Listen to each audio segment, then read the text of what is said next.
A very warm welcome to all the viewers of West Bengal Council of Higher Secondary Education YouTube channel.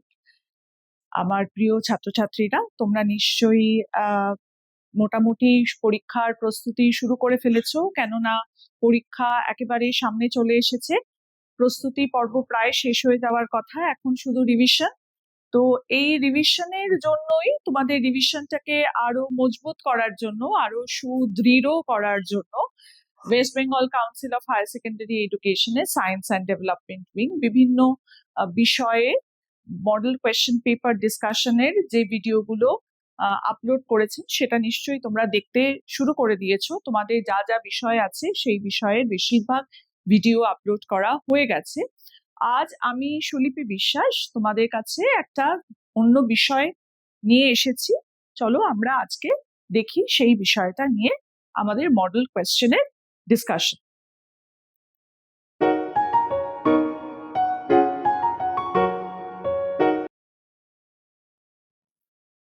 আজকে আমরা এসেছি commercial law and preliminaries of auditing বা CLPN. এই বিষয়টা হচ্ছে দুটো বিষয়ের একটা সংমিশ্রণ, মানে এর মধ্যে দুটো বিষয় আছে পাঠ করে। একটা হচ্ছে কমার্শিয়াল ল বা বাণিজ্যিক আইন, আর একটা হচ্ছে প্রিলিমিনারিজ অফ অডিটিং, মানে হচ্ছে নিরীক্ষা শাস্ত্রের একটা প্রাথমিক ধারণা।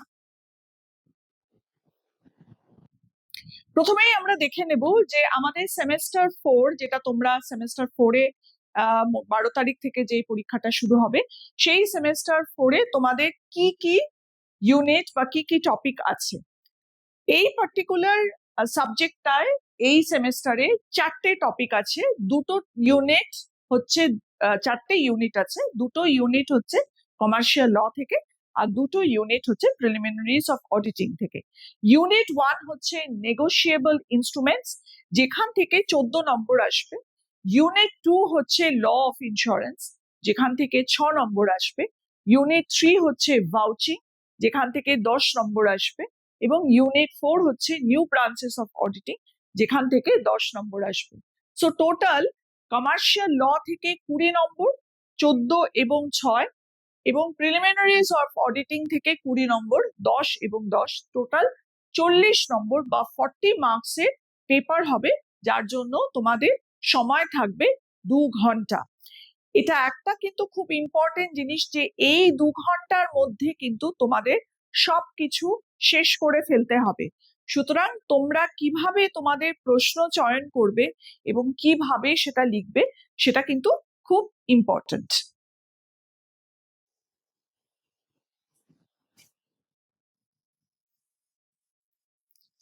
দেখো, এই পেপারে আমাদের 40 নম্বর আছে এবং এটা 3টে ভাগে ভাগ করা হয়েছে, এসএকিউ এবং ডেসক্রিপটিভ বা এলএকিউ।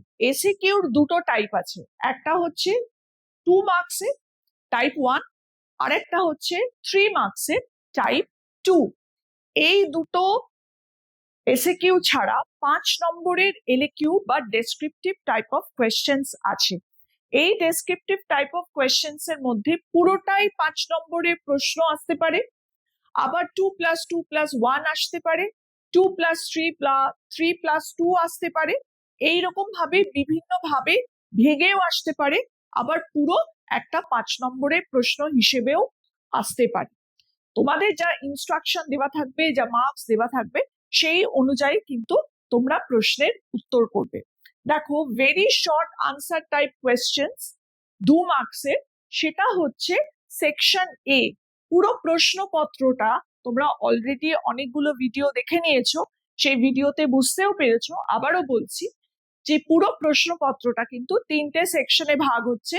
সিএলপি এর জন্য 3টে সেকশনে ভাগ হচ্ছে। সেকশন এ তে থাকছে very short answer type questions বা টাইপ 1 এসএকিউ কোয়েশ্চেন্স, যেটা 2 মার্কস থাকবে। সেকশন বি, সেখানে শর্ট আনসার টাইপ কোয়েশ্চেন্স বা টাইপ 2 এসএকিউ কোয়েশ্চেন্স, যেখানে 3 নম্বর থাকবে। আর সেকশন সি, যেখানে ডেসক্রিপটিভ টাইপ অফ কোয়েশ্চেন্স বা এলএকিউ, 5 নম্বরের প্রশ্ন থাকবে। এবার আমরা দেখে নিই যে আমাদের সিলেবাসের কোয়েশ্চেন প্যাটার্নটা ঠিক কিরকম ভাবে আসছে। দেখো, ইউনিট 1 থেকে টোটাল 14 মার্কসের কোয়েশ্চেন আসবে, সেটা ভাগ হয়েছে দুটো 2 নম্বরের কোয়েশ্চেন বা টাইপ 1 এসএকিউ এবং দুটো 5 নম্বরের ডেসক্রিপটিভ কোয়েশ্চেন্স আসবে। ঠিক আছে, তাহলে 2 ইন্টু 2 4 আর এখানে 2 ইন্টু 5 10, টোটাল 40। এখন এবার তোমাদের কোয়েশ্চেন পেপারটা West Bengal council of higher secondary education যেভাবে ডিভাইস করেছেন সেটা হচ্ছে 2x ফর্মুলা। তার মানে হচ্ছে যে তোমাদের কোয়েশ্চেন যতগুলো করতে হবে তার ডাবল কোয়েশ্চেন আসবে। মানে যদি তোমাদের দুটো প্রশ্ন করতে হয় তাহলে 4টে প্রশ্ন আসবে, যদি তোমাদের 3টে প্রশ্ন করতে হয় তাহলে 6টা প্রশ্ন আসবে, যদি তোমাদের একটা প্রশ্ন উত্তর করতে হয় তাহলে দুটো প্রশ্ন আসবে, অ্যান্ড সো অন। তাহলে এখানে দেখো তোমাদের যখন দুটো প্রশ্ন করতে হচ্ছে তখন তোমাদের এখানে 2 আউট অফ 4 কোয়েশ্চেন্স করতে হবে। সিমিলারলি এখানেও 2 out of 4 questions. Law of insurance থেকে type 1 very short answer type question আসবে না, ডেসক্রিপটিভ টাইপ অফ কোয়েশ্চেনও আসবে না, শুধু টাইপ 2 মানে 3 নম্বরের প্রশ্ন যেটা দুটো আসবে, দ্যাট ইজ 2 ইন্টু 3 6 মার্কস। তার মানে 4টে প্রশ্ন দেওয়া থাকবে, সেই প্রশ্ন থেকে তোমাদের যে কোনো দুটো উত্তর করতে হবে। ভাউচিং ইউনিট 3 সেখানে আছে 10 নম্বর, একটা 2 নম্বরের প্রশ্ন আসবে, একটা 3 নম্বরের প্রশ্ন আসবে, একটা 5 নম্বরের প্রশ্ন আসবে। তার মানে একটা 2 নম্বরের প্রশ্ন মানে দুটো প্রশ্ন দেওয়া থাকবে, সেখান থেকে একটা করতে হবে।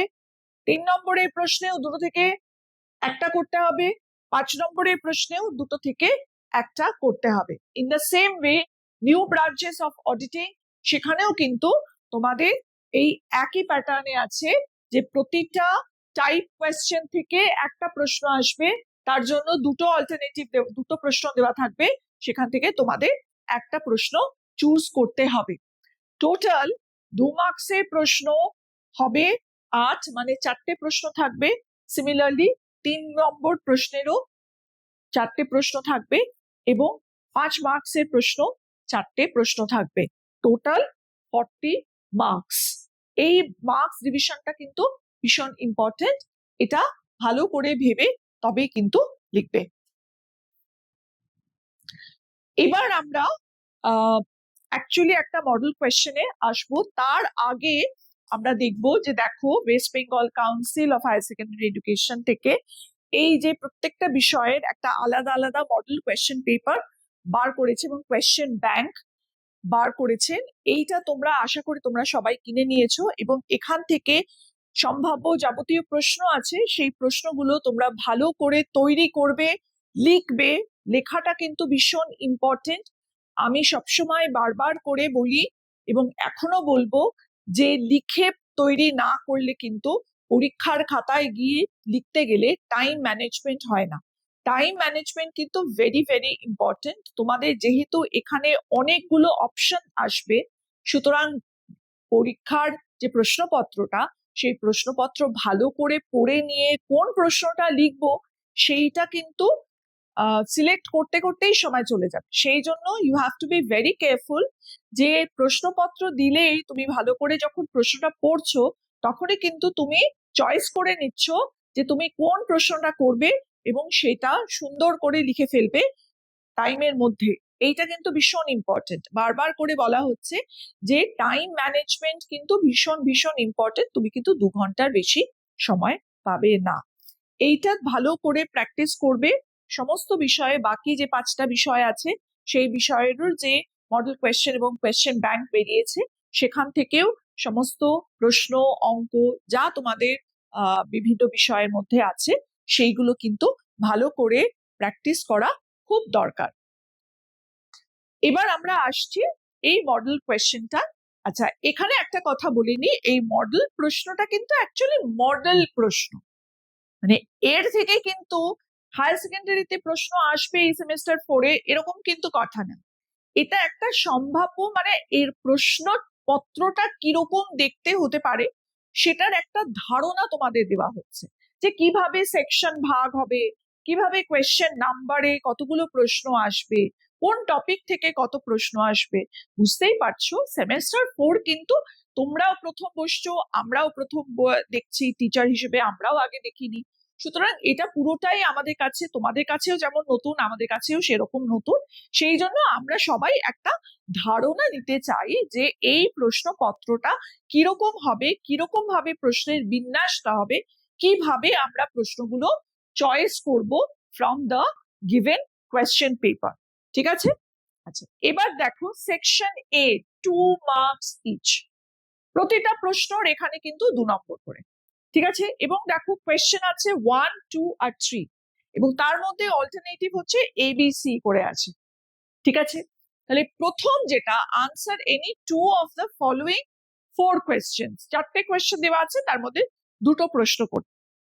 এখানে দেখো যতগুলো প্রশ্ন আছে সেই প্রশ্নটা কোথা থেকে এসছে, নেগোশিয়েবল ইনস্ট্রুমেন্টস বা ইউনিট 1। এইটা কিন্তু পুরোটা হচ্ছে ইউনিট 1। কোয়েশ্চেন নাম্বার 2 দেখো, দুটো প্রশ্ন করতে হবে, দুটো প্রশ্ন দেওয়া আছে, একটা প্রশ্ন করতে হবে। এটা এসছে ইউনিট 3 থেকে, ভাউচিং। 3 নম্বর প্রশ্ন দেখো, এখানেও একটা প্রশ্ন করতে হবে, দুটো প্রশ্ন দেওয়া আছে। এইটা হচ্ছে unit 4, new branches of auditing. এখানে কিন্তু ইউনিট 2 আসেনি। কেন ইউনিট 2 আসেনি?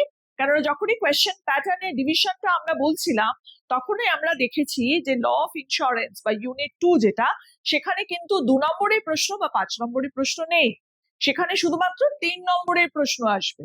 তাহলে অবভিয়াসলি এখানে যেহেতু সেকশন এ তে শুধুমাত্র 2 নম্বরের প্রশ্নগুলোই আছে, তাহলে ন্যাচারালি 3 নম্বরের প্রশ্ন এখানে থাকবে না। সেই জন্য ল অফ ইন্স্যুরেন্স কিন্তু এখানে ইনক্লুড করা হয়নি। তাহলে কোয়েশ্চেন নাম্বার 1 আসছে তোমাদের নেগোশিয়েবল ইনস্ট্রুমেন্টস থেকে, কোয়েশ্চেন নাম্বার 2 আসছে তোমাদের ইউনিট 3 ভাউচিং থেকে, আর কোয়েশ্চেন নাম্বার 3 আসছে ইউনিট 4 মানে নিউ ব্রাঞ্চেস অফ অডিটিং থেকে। এবার আমরা দেখে নিই যে প্রশ্নগুলো কি কি প্রশ্ন আছে। 1 এর এ আছে, দেখো, define a bill of exchange as per the Negotiable Instruments Act of 1881। হস্তান্তরযোগ্য দলিল আইন 1881 অনুসারে বাণিজ্যিক হুন্ডির সংজ্ঞা দাও। সংজ্ঞা। বি হচ্ছে identify a negotiable instrument from the following. তাহলে নিম্নলিখিত কোনগুলো হস্তান্তরযোগ্য দলিল তা চিহ্নিত করো। 4টে দেওয়া আছে অপশন, সেই 4টের মধ্যে তোমাদের বলতে হবে কোনটা হস্তান্তরযোগ্য দলিল বা নেগোশিয়েবল ইনস্ট্রুমেন্ট আর কোনটা নয়। C, what is acceptance of a negotiable instrument? D, what is endorsement in blank? মানে অলিখিত বা শূন্য পৃষ্ঠাঙ্কন। Question number 2A, state any two importance of vouching। সত্যতা যাচাইকরণে যে কোনো দুটি গুরুত্ব উল্লেখ করো। B, what is an external voucher? Give an example. Question number 3, answer any one. Define cost audit or state 2 limitations of performance audit.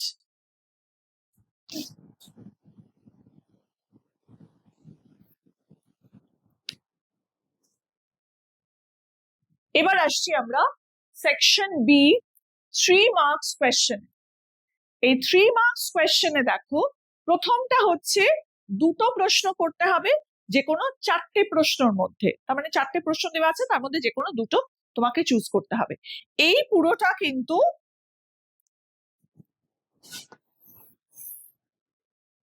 Unit 2 থেকে। দেখো, insurance, law of insurance থেকে এই পুরোটা এসছে। এটা হচ্ছে ইউনিট 2 এর প্রথমটা। দেখো, unit insurance spreads business risk. 4 এর a, explain the statement with suitable example. তারপরেরটা দেখো, একটা ছোট একটা কেস স্টাডি দেওয়া হয়েছে। এটা একটা কেস স্টাডি মূলক ল পড়ছি আমরা। লয়ে কিন্তু কেস স্টাডিটা ভীষণ ইম্পর্টেন্ট। এখানে আইন বা ধরো বাণিজ্যিক আইনই বলো বা নিরীক্ষা শাস্ত্রই বলো, এটা কিন্তু অনেকটাই ল বেসড। সুতরাং এখানে কেস স্টাডি এবং relevant section of a particular relevant act, কোনো একটা আইনের ধারা বা উপধারা এবং কেস স্টাডি, এগুলো কিন্তু ভীষণ ইম্পর্টেন্ট। এগুলো পড়তে হবে, এগুলো জানতে হবে, তার ব্যবহার জানতে হবে, তার রেলেভেন্স জানতে হবে। সুতরাং এখানে বলেছি মিস সেন আর সিএফও, সিএফও মানে হচ্ছে কি, সিএফও মানে chief financial officer, took out a life insurance policy in her husband's name. 5 years later, the couple divorced, and a year later, her husband died in a plane crash. If Miss Sen had been paying the premium regularly, is she entitled to receive compensation from the insurance company?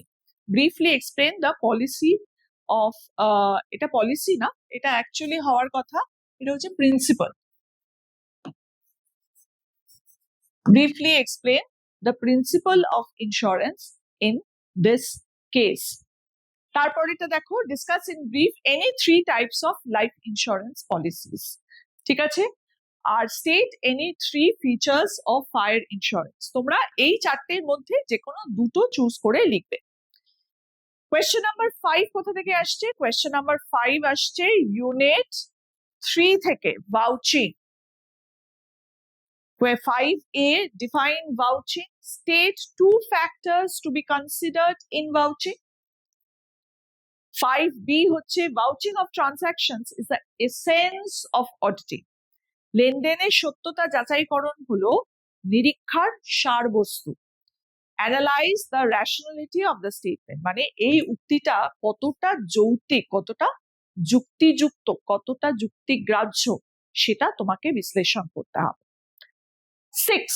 6 কোথা থেকে আসছে? 6 হচ্ছে unit 4, মানে new branches of audit. সেখানে 6 এর A হচ্ছে explain any 3 advantages of management audit. Management audit মানে হচ্ছে ব্যবস্থাপনা নিরীক্ষা, তার 3টে সুবিধে। আর B, what is tax audit? State 2 of its objectives. tax audit মানে কর নিরীক্ষা, তাহলে কর নিরীক্ষা কাকে বলে এবং তার দুটো উদ্দেশ্য।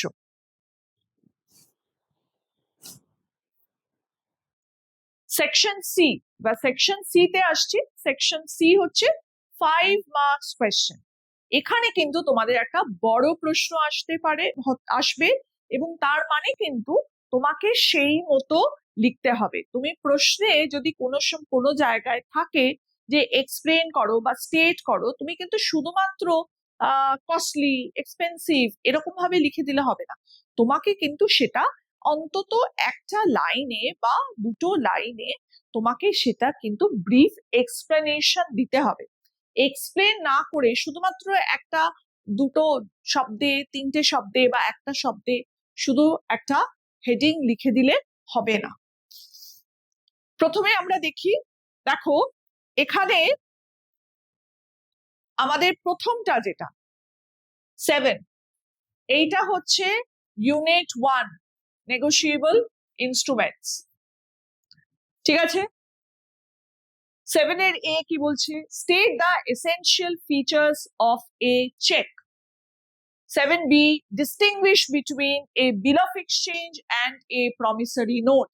বাণিজ্যিক হুন্ডি এবং প্রতিশ্রুতি পত্র বা প্রত্যর্থ পত্রের মধ্যে তোমরা পার্থক্য নিরূপণ করো বা নির্ণয় করো। আচ্ছা, 7C, explain in brief negotiation by delivery and by endorsement. Negotiation কি? নেগোসিয়েশন মানে কি? নেগোশিয়েবল ইনস্ট্রুমেন্ট মানে ইনস্ট্রুমেন্টকে নেগোশিয়েট করছে। তাহলে কিভাবে সেটা নেগোশিয়েট করতে পারি? সেই নেগোসিয়েশন দুভাবে হতে পারে, একটা বাই ডেলিভারি আর একটা বাই এন্ডোর্সমেন্ট, সেটা আমরা দেখব। Number D, state the rules for valid endorsement of a negotiable instrument. 8, question number 8, এইটা কোথা থেকে এসছে? এটা হচ্ছে ইউনিট 3, মানে ভাউচিং।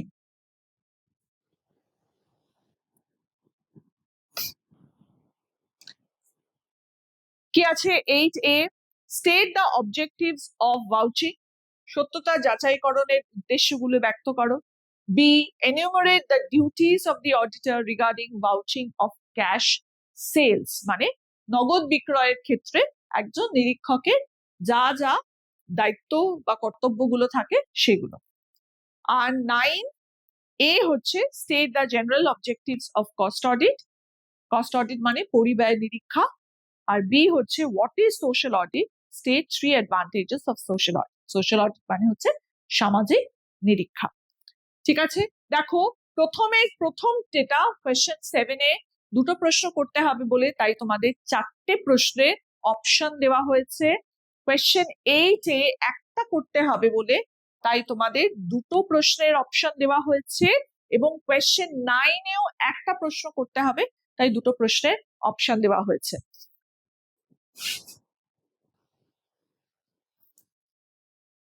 এবার আমরা আসছি actual discussion of the model question paper. প্রথম আমরা কি দেখব, সেকশন এ।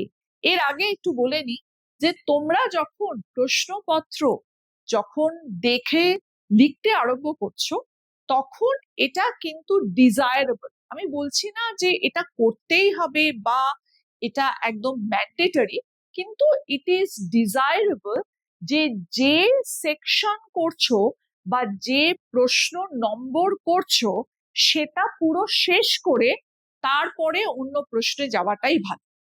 ধরো তুমি 7 থেকে শুরু করলে, খুব ঠিক আছে, কোনো অসুবিধা নেই। 7 মানে হচ্ছে সেকশন সি। তুমি 7-এর যে দুটো প্রশ্ন তোমাকে করতে হবে সেই দুটো প্রশ্ন তুমি করে ফেললে, করে তুমি সেকশন সি এর অন্য প্রশ্নে গেলে। It is better to complete a particular কোয়েশ্চেনের যে অপশনস গুলো আছে and the group or the section, সেই সেকশন বা গ্রুপটাকে শেষ করে তারপরে তুমি অন্য গ্রুপের অন্য প্রশ্নে যাবে। এটা একটা ভালো ইমপ্রেশন দেয়। ঠিক আছে, সবসময় এখান থেকে ওখানে লিখলাম, একবার 7A, তারপরে গেলাম 3B, তারপরে আবার চলে এলাম 7C, তারপরে চলে গেলাম 4A, তারপরে চলে গেলাম 1C, এরকম ভাবে লেখাটা উচিত নয়। ঠিক আছে, তাহলে আমরা চলে আসছি সেকশন এ। সেকশন এর প্রথম প্রশ্ন, প্রথম অপশন ছিল define a bill of exchange as per the negotiable instruments act of 1881। এটা একটা খুব ইম্পর্টেন্ট ব্যাপার। কিন্তু তোমাকে যখন ডেফিনিশন দিতে বলেছে বা ডিফাইন করতে বলেছে বা সংজ্ঞা দিতে বলেছে, তোমাকে কিন্তু একটা ফর্মাল সংজ্ঞাই দিতে হবে। তুমি নিজের ভাষায় ওটার কি মানে এবং এক পাতা ধরে তুমি লিখে গেলে সেটা কিন্তু কিছু খুব একটা কার্যকরী হয় না। এই জন্য হয় না যে তোমাকে যখন সংজ্ঞা দিতে বলা হয়েছে তখন কোনো আইন রিলেটেড, যদি কোনো আইনে যদি তার কোনো সংজ্ঞা থাকে তাহলে সেই সংজ্ঞাটা অবশ্যই তোমাকে দিতে হবে। বা যদি আইনে কোনো সংজ্ঞা না থাকে তাহলে কোনো পার্টিকুলার অর্গানাইজেশন বা পার্টিকুলার ইনস্টিটিউট, সেখান থেকে যদি কোনো সংজ্ঞা দেওয়া থাকে তাহলে সেটা দিতে হবে। আদারওয়াইজ বিশিষ্ট কোনো ব্যক্তির যদি কোনো দেওয়া সংজ্ঞা উক্তি যদি থাকে তাহলে সেটা সংজ্ঞা হিসেবে দিতে হবে। সংজ্ঞা যখন কথাটা বলেছে তখন কিন্তু তোমাকে সেটা একটা ফর্মাল সংজ্ঞাই বা ডেফিনিশনই দিতে হবে। তুমি কিন্তু নিজের ভাষায় লিখলেও ওই লেখাটা কিন্তু পুরোপুরি সম্পূর্ণ হবে না। তাহলে এখানে বলে দিয়েছে as per the negotiable instruments act, পরিষ্কার বলা আছে যে as per the negotiable instruments act. তাহলে কিন্তু তুমি এখানে আর কিছুই করতে পারবে না।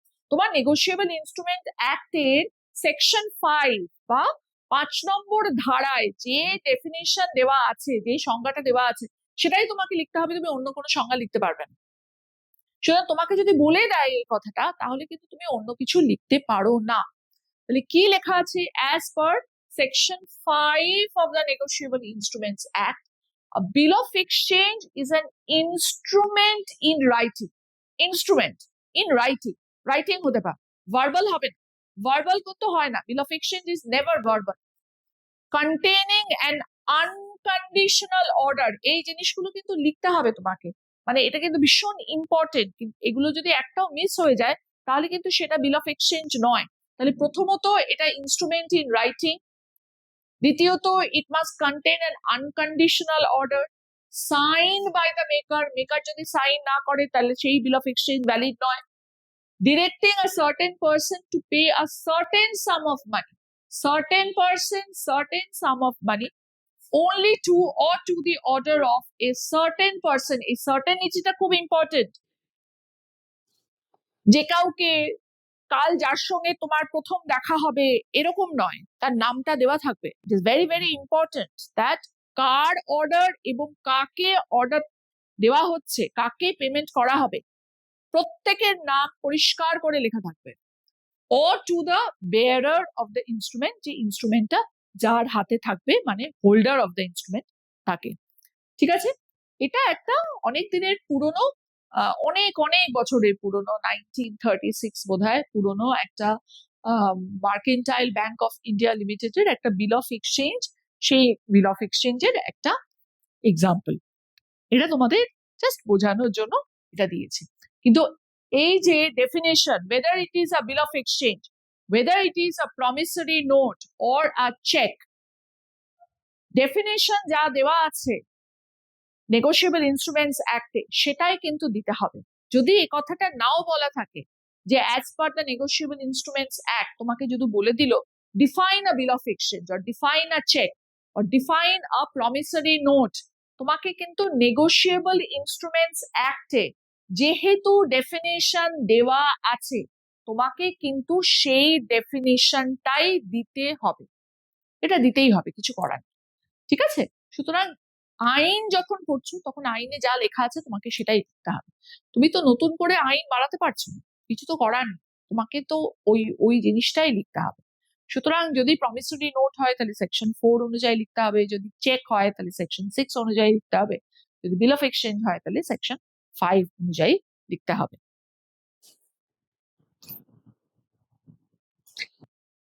Question 1B, identify a negotiable instruments from the following.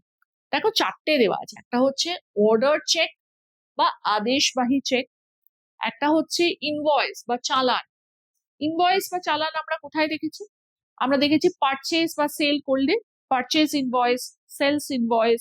বাড়িতে কোনো কিছু দেখবে, কিছু জিনিস কেনা হয়েছে, হ্যাঁ, সেখান থেকে যে দোকান থেকে ডেলিভারি দেওয়া হয় দেখবে 3টে কাগজ নিয়ে আসে, একটা সাদা, একটা পিঙ্ক, একটা হলুদ। হ্যাঁ, তাহলে এই যে এই 3টে কাগজে তুমি সই করা, একটা তোমার কাছে থেকে দেখে দেবে, একটা তারা নিজেরা নিয়ে যাবে, আর একটা দোকানে দিয়ে দেবে। এইটা হচ্ছে ইনভয়েস বা চালান।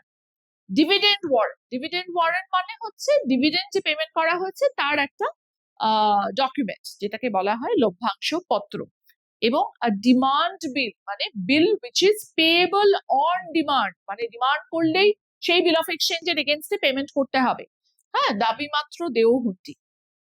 এই চারটের মধ্যে কোনটা নেগোশিয়েবল ইনস্ট্রুমেন্ট আর কোনটা নয় সেটা আমরা দেখব। প্রথমটা দেখো, প্রথমটা বলছে an order check। এবার নেগোশিয়েবল ইনস্ট্রুমেন্ট অ্যাক্টের 13/1 ধারা, মানে সেকশন 13/1 অফ নেগোশিয়েবল ইনস্ট্রুমেন্টস অ্যাক্টে বলা আছে a negotiable instrument includes a bill of exchange, a promissory note and a check। এই তিনটে, আর কিছু নেই হয়তো। সুতরাং আইন অনুযায়ী, নেগোশিয়েবল ইনস্ট্রুমেন্টস অ্যাক্ট আইন অনুযায়ী এই তিনটেই কিন্তু নেগোশিয়েবল ইনস্ট্রুমেন্ট হিসেবে ধরা হয়, আর কোনো কিছু কিন্তু নেগোশিয়েবল ইনস্ট্রুমেন্ট হিসেবে ধরা হয় না আমাদের দেশে। ইংল্যান্ডের আইনটা একটু অন্যরকম, যেখান থেকে এটা নেওয়া হয়েছিল সেখানে অনেক কিছু, আরো অনেক কিছু নেওয়া হয়, কিন্তু নেগোশিয়েবল ইনস্ট্রুমেন্টের আন্ডারে নেগোশিয়েবল ইনস্ট্রুমেন্ট শুধুমাত্র bill of exchange, promissory note আর চেককেই ধরা হয়, আর অন্য কিছুকে কিন্তু ধরা হয়। তাহলে by elimination invoice negotiable instrument নয়, ডিভিডেন্ড ওয়ারেন্ট নেগোশিয়েবল ইনস্ট্রুমেন্ট নয়, কারণ এটা লেখা নেই। কি লেখা আছে? প্রমিসরি নোট লেখা আছে, এখানে প্রমিসরি নোট নেই। বিল অফ এক্সচেঞ্জ আছে, এখানে একটা বিল আছে, তার মানে ডিমান্ড বিল নেগোশিয়েবল ইনস্ট্রুমেন্ট। আর আছে কি? চেক, তাহলে চেক, অর্ডার চেক, মানে order cheque is a negotiable instrument. ঠিক আছে, তার মানে এই চারটের মধ্যে অর্ডার চেক আর ডিমান্ড বিল হচ্ছে নেগোশিয়েবল ইনস্ট্রুমেন্ট, বাকি দুটো নেগোশিয়েবল ইনস্ট্রুমেন্ট নয়। কেন নেগোশিয়েবল ইনস্ট্রুমেন্ট নয়? These are by definition not a negotiable instrument under the negotiable instruments act.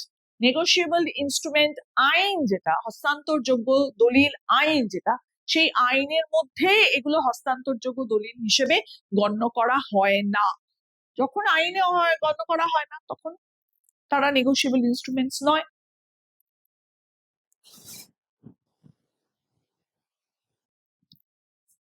এইটা হচ্ছে একটা order check.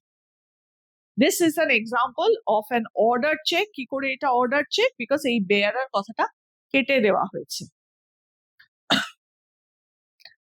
Next 1C, what is acceptance of a negotiable instrument? হস্তান্তরযোগ্য দলিলের স্বীকৃতি, মানে অ্যাকসেপ্টেন্স মানে হচ্ছে স্বীকৃতি। তাহলে হস্তান্তরযোগ্য দলিলের স্বীকৃতি কাকে বলে? কি বলে সেটা? Actually, bill of exchange is said to be accepted when the drawer puts their sign on it. ঠিক আছে? নেগোশিয়েবল ইনস্ট্রুমেন্ট বা বিল অফ এক্সচেঞ্জ আর কি, বা প্রমিসরি নোট, প্রমিসরি নোটের অ্যাকসেপ্টেন্স দরকার হয় না, বিকজ প্রমিসরি নোট হচ্ছে যে মেকার সেই তো প্রমিস করছে পেমেন্ট করার। সুতরাং আরেকজন তো হ্যাঁ তুমি আমাকে পেমেন্ট করবে, আমি তো অ্যাকসেপ্টই করি বা না রিজেক্ট করি, এটা কিছু খুব একটা মানে কেন অ্যাকসেপ্ট করবো না? তুমি তো আমাকে টাকা দিচ্ছ, আমি তো তুমি আমার কাছে টাকা মানে আমাকে তুমি টাকা দেবে, আমি তোমার কাছ থেকে টাকা পাবো, আমি কেন অ্যাকসেপ্ট করবো না? এই অ্যাকসেপ্টেন্সের ব্যাপারটা চেকের ক্ষেত্রেও কিন্তু অ্যাকসেপ্টেন্স অতটা লাগে না, মানে অ্যাকসেপ্ট করতেই হয়, it is compulsory to accept. In fact bill of এক্সচেঞ্জের ক্ষেত্রে এইটা অ্যাকসেপ্টেন্সটা দিতে হয় এই জন্য যে কোনো কারণে যদি বিল অফ এক্সচেঞ্জ যার ওপরে ড্র করা হয়েছে মানে দ্য ড্রয়ি, সে যদি অ্যাকসেপ্ট না করে তাহলে কিন্তু বিল অফ এক্সচেঞ্জটা is dishonoured by non acceptance. সেই জন্য অ্যাকসেপ্টেন্সটা of a negotiable instrument basically is restricted to certain extent to bill of exchange only. কেননা চেকের ক্ষেত্রে অ্যাকসেপ্টেন্সটা আলাদা করে দরকার হয় না, বিকজ চেকটা সবসময় ওই পার্টিকুলার ব্যাংকের ওপরেই ড্র করা হয়। তার মানে কিন্তু সে অলরেডি অ্যাকসেপ্টেন্স দিয়ে দিয়েছে যে সেই চেকটা যখনই ব্যাংকে এসে জমা পড়বে তখন সেই ব্যাংক তাকে টাকাটা দিতে বাধ্য। ঠিক আছে? সুতরাং সেই ক্ষেত্রে ওই অ্যাকসেপ্টেন্সটা প্রি রিকোয়েজিট হয়েই আছে, মানে অ্যাকসেপ্টেন্স অলরেডি দেওয়া আছে, চেকটা তো সেই ব্যাংকের, সুতরাং সে ব্যাংক দিয়েই দিয়েছে, না হলে সে চেকটা ইস্যুই করবে না। কিন্তু বিল অফ এক্সচেঞ্জের ক্ষেত্রে আলাদা করে এই অ্যাকসেপ্টেন্সের ব্যাপারটা আসে, যে যখনই বিল অফ এক্সচেঞ্জে ওই অ্যাকসেপ্ট বলে, অ্যাকসেপ্টেড কথাটা যে লিখতে হবে তা নয়, সই করে দেওয়া মানেই হচ্ছে অ্যাকসেপ্টেড। ঠিক আছে? তাহলে দেখো, a bill of exchange is said to be accepted when the drawee puts his or her signature on it, thereby acknowledging his or her liability under the bill. Except for certain cases, a bill must be accepted in order for the drawee to be liable for it. The usual mode of acceptance is writing the word accepted across the bill and signing. However, while the signature is absolutely essential, writing the word accepted is not. Accepted কথাটা যে লিখতেই হয় তা কিন্তু নয়, না লিখলেও চলে। সিগনেচার করা মানেই হচ্ছে অ্যাকসেপ্ট করা, কিন্তু এটা একটা প্রচলিত প্রথা যে অ্যাকসেপ্টেড বলে তার নিচে সইটা করা হয়। অ্যাকসেপ্টেড কথাটা কিন্তু ইম্পর্টেন্ট নয়, মানে এটা এসেনশিয়াল নয় আন্ডার ল, কিন্তু the signature is essential, it is mandatory. Signature না পুট করলে কিন্তু সেটা অ্যাকসেপ্টেন্স হলো না। ঠিক আছে? এবং একটা বিল অফ এক্সচেঞ্জ যদি অ্যাকসেপ্টেড না হয় তাহলে সেটা ডিসঅনার হয়ে যাবে।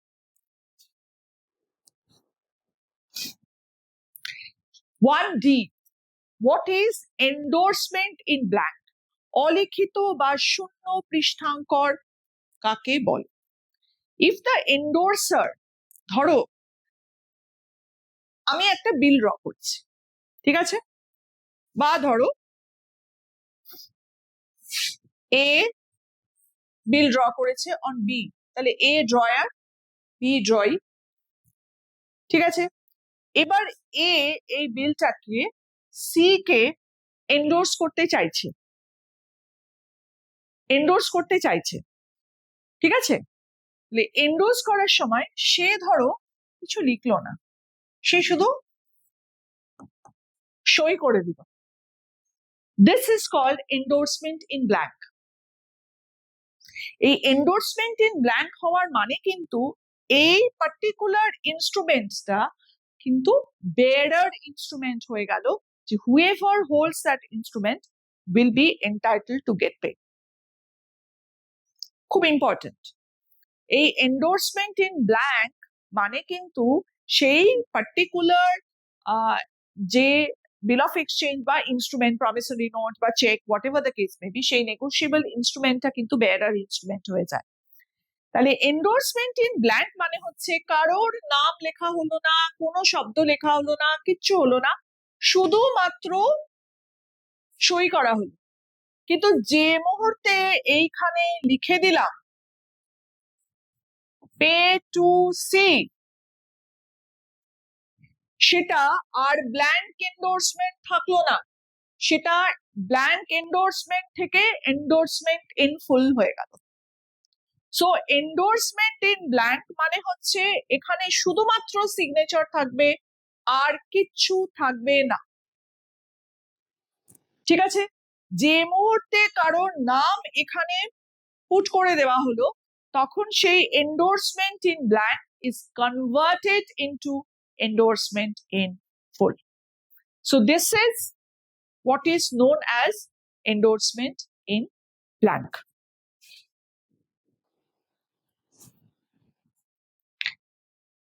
আমরা নেগোশিয়েবল ইনস্ট্রুমেন্টস এর শর্ট কোয়েশ্চেন করে ফেললাম। এরপরে আমরা আসছি ভাউচিং। 2A, state any two importance of vouching. ঠিক আছে? সত্যতা যাচাইকরণের যে কোনো দুটি গুরুত্ব উল্লেখ করো, যে কোনো দুটি। এবার ভাউচিং এর প্রচুর ইম্পর্টেন্স, অনেক গুরুত্ব আছে, অনেক পয়েন্টস আছে। সব পয়েন্টস তো তোমরা লিখবে না, এখানে সব পয়েন্টস ডিসকাসও আমি করবো না। কয়েকটা পয়েন্টস আছে, সেই পয়েন্টস এর মধ্যে যে কোনো দুটো পয়েন্ট তোমরা লিখবে। কি কি হতে পারে? এক হচ্ছে সবচেয়ে ইম্পর্টেন্ট যেটা, সেটা হচ্ছে যে verification of transactions as to whether they are supported by relevant documents or not.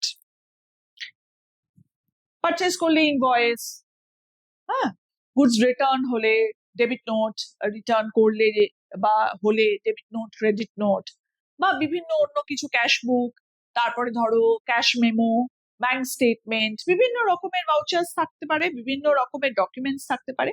সেই ডকুমেন্ট গুলো, রেলেভেন্ট ডকুমেন্ট গুলো প্রতিটা ট্রানজাকশনের সঙ্গে আছে কিনা, which proves that the transaction has actually taken place, এইটা হচ্ছে ভীষণ ইম্পর্টেন্ট। তার মানে এই ভাউচিং করার মানে, মানে ভাউচার্স থাকার মানে হচ্ছে কিন্তু দ্য ট্রানজাকশন ইজ ভ্যালিড। তাহলে ভাউচিং কি করে? Vouching proves that there is validity of transactions.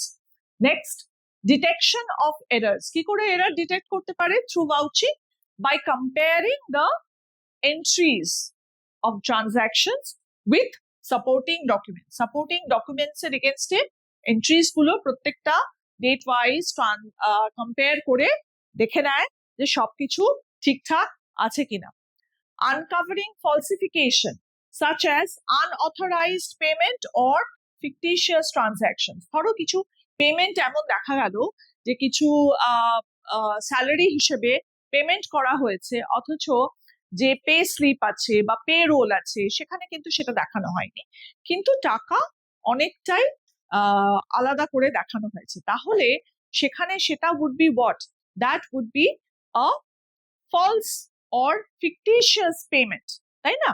এরকম অনেক ঘটনা হয়েছে। কিছুদিন আগেই একটা বিশিষ্ট স্কুলে ওরকম দেখা গেছে যে one of the managing members had misappropriated a lot of funds.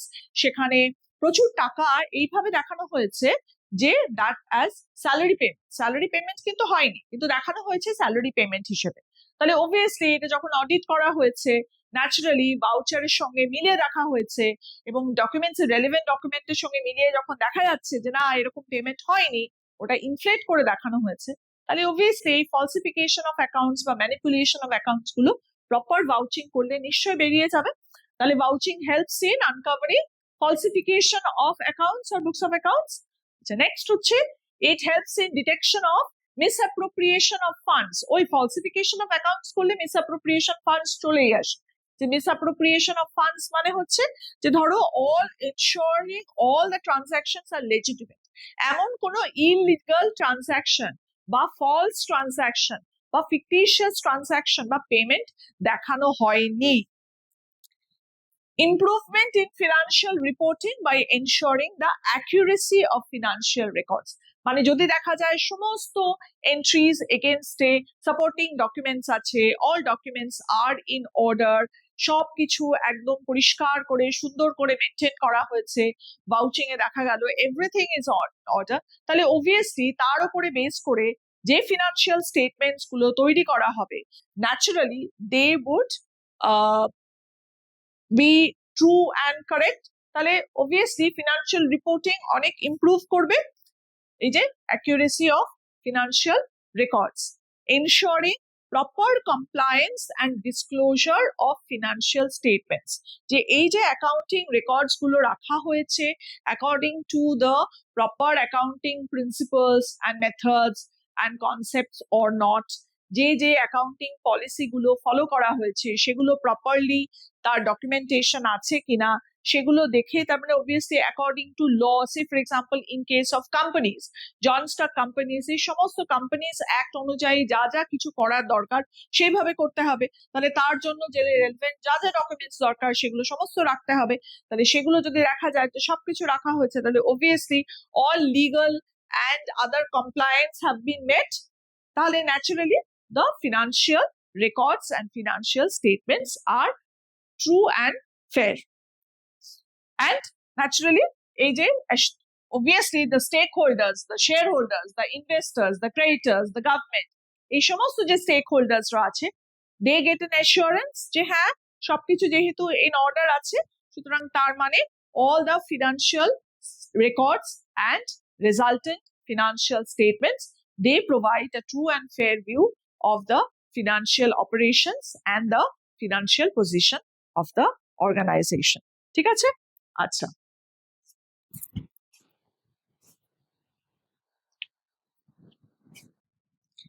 এরপরে দেখো 2B, what is an external voucher?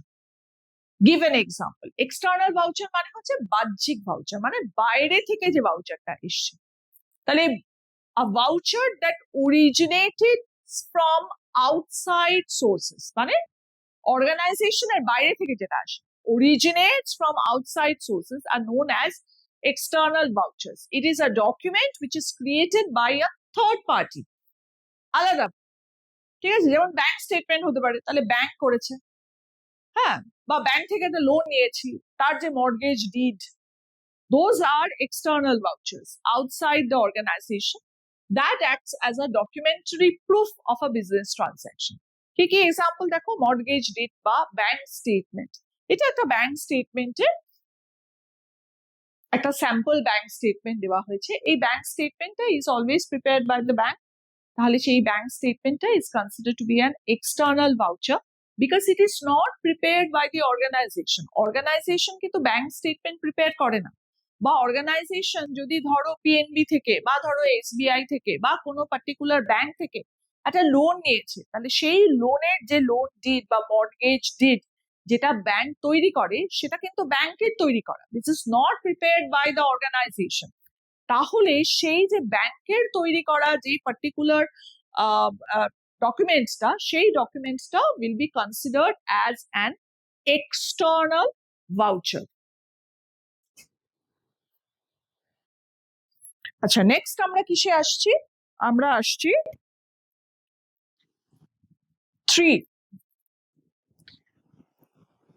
3 হচ্ছে ব্রাঞ্চেস অফ অডিটিং। তাহলে প্রথমটা হচ্ছে ডিফাইন এ কস্ট অডিট, পরিব্যয় নিরীক্ষার সংজ্ঞা দাও। এই যে সংজ্ঞা যখন বলেছে তখন কিন্তু তোমাকে ফর্মাল ডেফিনিশন দিতে হবে। নেগোশিয়েবল ইনস্ট্রুমেন্টস অ্যাক্ট যখন বিল অফ এক্সচেঞ্জ দেওয়া হয়েছিল তখন ওটা একটা আইন আছে, সুতরাং সেখানে তার যে সেকশনে আছে সেটা দিতে বলা হয়েছে। কস্ট অডিটের অ্যাজ সাচ তো কোনো কস্ট অডিট অ্যাক্ট বলে কিছু নেই, তাহলে সেক্ষেত্রে কি হবে, সেক্ষেত্রে institute of cost and works accountants বা ধরো সিমা, হ্যাঁ, certified institute of management accountants London, এরা যে ডেফিনেশন দিয়েছে অফ কস্ট অডিট সেইগুলো রেফার করতে হবে। যেমন কি কি দেখো, according to the standard on cost auditing কি বলেছে, cost audit is an independent examination of cost statements, cost records and other related information of an entity including a non-profit entity when such an examination is conducted with a view to expressing an opinion thereon. এটা একটা definition. This is definition number 1. Definition number 2 দিয়েছে কি Institute of Cost Accountants of India. Okay, previously এটা ICWAR ছিল, এখন এটা ICMAI হয়েছে, management accountants হয়েছে actually. A system of audit introduced by the government of India for the review, examination and appraisal of the cost accounting records and attendant information required to be maintained by specified industries. Government of India কিন্তু কিছু specific ইন্ডাস্ট্রির জন্য cost audit mandatory করেছে। হ্যাঁ, সুতরাং এই particular ডেফিনেশনটা কিন্তু is according to ল। এই ডেফিনেশনটা দেওয়ার চেষ্টা করবে because it is a very important definition which is related to Indian business, ইন্ডিয়ার কস্ট অডিট যে সিনারিও তার সঙ্গে রিলেটেড। আর সিমা লন্ডন কি বলেছে, the verification of correctness of cost accounts and adherence, এটা হচ্ছে number 3, and adherence to the cost accounting plan. ঠিক আছে, এই তিনটের মধ্যে যে কোনো একটা বা দুটো দিতে পারো। আইডিয়ালি এই দুটো ভালো করে পড়ে যদি আত্মস্থ করতে পারো তাহলে খুব ভালো হয়, কেননা definition number 2 is considered to be the most relevant, the best definitions which is applicable in Indian context. তাহলে এইটা কিন্তু খুব ভালো করে পড়বে এবং নাম্বার 3টাও পড়তে পারো, বিকজ এটা একটা ছোট্ট ডেফিনেশন আছে। সুতরাং এই ডেফিনেশনটা দেবে, যদি মনে হয় তাহলে এই ডেফিনেশনটা দিতে পারো, একটা বা দুটো, একটা ডেফিনেশন নিলেও হয় বা দুটো ডেফিনেশন যদি তোমার মনে হয় দিতে পারো।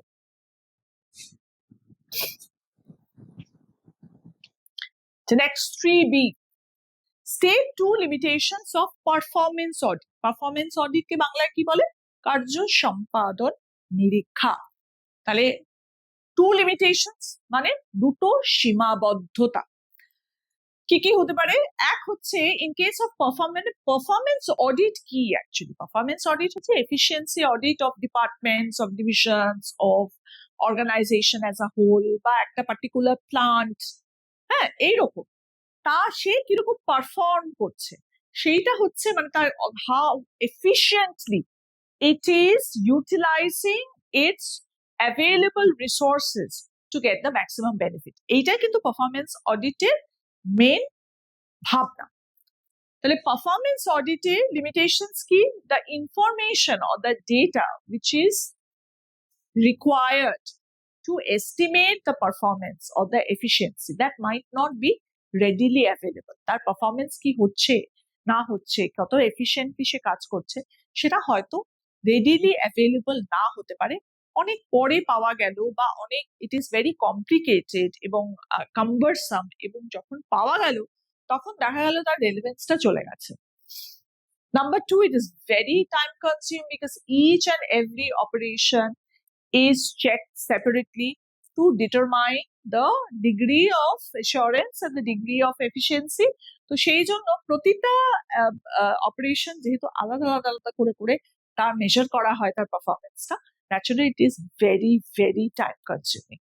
It is also an extremely expensive process, so obviously smaller organizations cannot take advantage of performance audit. In fact, performance audit maximum utilize করা হয় for government organizations and government departments. It is usually done by the Comptroller and Auditor General of India. ঠিক আছে, CNAGI মানে CAG বলে না, অনেক সময় দেখবে লেখা আছে CAG, তাহলে এই controller and auditor general of ইন্ডিয়ায় কিন্তু অ্যাকচুয়ালি পারফরমেন্স অডিট করে থাকেন, মানে অন্যান্য ফিনান্সিয়াল অডিটও করেন, পারফরমেন্স অডিটও করেন of the government departments, government divisions, তারপরে গভর্নমেন্টের বিভিন্ন public sector undertakings and so on. Specifically government ডিপার্টমেন্টের ক্ষেত্রে এটা মানে বিশেষ করে ডিপার্টমেন্টাল অর্গানাইজেশন তোমরা পড়েছো, অনেকেই পড়েছো হয়তো যাদের বিজনেস স্টাডিজ আছে, যে ডিপার্টমেন্টাল অর্গানাইজেশন বলে একটা টাইপ অফ অর্গানাইজেশন আছে, ফর্ম অফ অর্গানাইজেশন আছে। তো সেই ডিপার্টমেন্টাল অর্গানাইজেশনের ক্ষেত্রে কিন্তু এই পারফরমেন্স অডিটটা খুব খুব ইম্পর্টেন্ট। আচ্ছা, there may be lack of experts, experienced and skilled people who will conduct this performance audit. তারা নিজেরা জানে না কিভাবে পারফরমেন্স অডিট কন্ডাক্ট করতে হয়, তাহলে তাই যদি হয় এত মানে গভর্নমেন্টে তো প্রচুর ডিপার্টমেন্ট আছে, প্রচুর পাবলিক সেক্টর অর্গানাইজ আন্ডারটেকিংস আছে, সুতরাং সেখানে এত লোক তো স্কিলড অ্যান্ড এক্সপিরিয়েন্সড লোকজন পাওয়া খুব difficult. Who will do this? তাহলে সেক্ষেত্রেও এটাও একটা limitation, it is a constraint. Even though a performance audit may have been done এবং performance audited কিছু ধরো সাজেশন দেওয়া হয়েছে যে এইভাবে এইভাবে করতে হবে, কিন্তু দেখা গেল যে the organization or the department or the division which have been told that তোমার performance audited এই রিপোর্ট এসছে, সে হয়তো সেটা খুব একটা ইমপ্লিমেন্ট করলো না, করতে পারলো না, বা বাই দ্য টাইম সে ইমপ্লিমেন্ট করেছে সেটা দেখা গেল it is no longer valid বা নো লঙ্গার রেলেভেন্ট, তার অনেক দেরি হয়ে গেছে। অ্যান্ড ল্যাক অফ অ্যাকাউন্টেবিলিটি, অনেক সময় দেখা যায় যে গভর্নমেন্টের বিশেষ করে ক্ষেত্রে আমরা দেখেছি যে গভর্নমেন্ট ডিপার্টমেন্টের হয়তো পারফরমেন্স অডিট করে যে অমুক ডিপার্টমেন্ট ভালো করে বা অমুক অর্গানাইজেশন ভালো করে পারফর্ম করছে না, সে অনেক দিন ধরে অনেক গন্ডগোল হচ্ছে ঠিকই, কিন্তু ঘটনাটা হচ্ছে যে গভর্নমেন্টের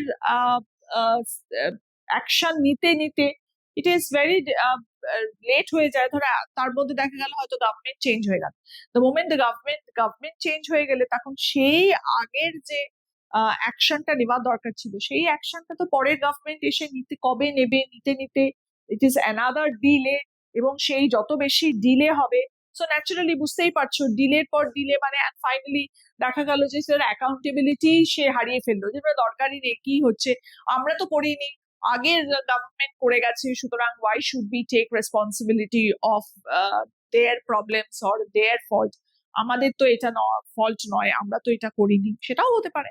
সুতরাং দেয়ার আর ডিফারেন্ট মানে motivations, different factors which are in place, যার জন্য এই পারফরমেন্স অডিটে হয়তো অডিট রিপোর্ট এসছে কিন্তু অ্যাজ সাচ সেটার ইমপ্লিমেন্টেশন হতে হয় খুব দেরি হয়ে গেল, নয় তারা খুব একটা ইন্টারেস্টেড নয়, হ্যাঁ দিয়েছে ঠিক আছে, কি দরকার, আমার তো করা দরকার, ঠিক আছে।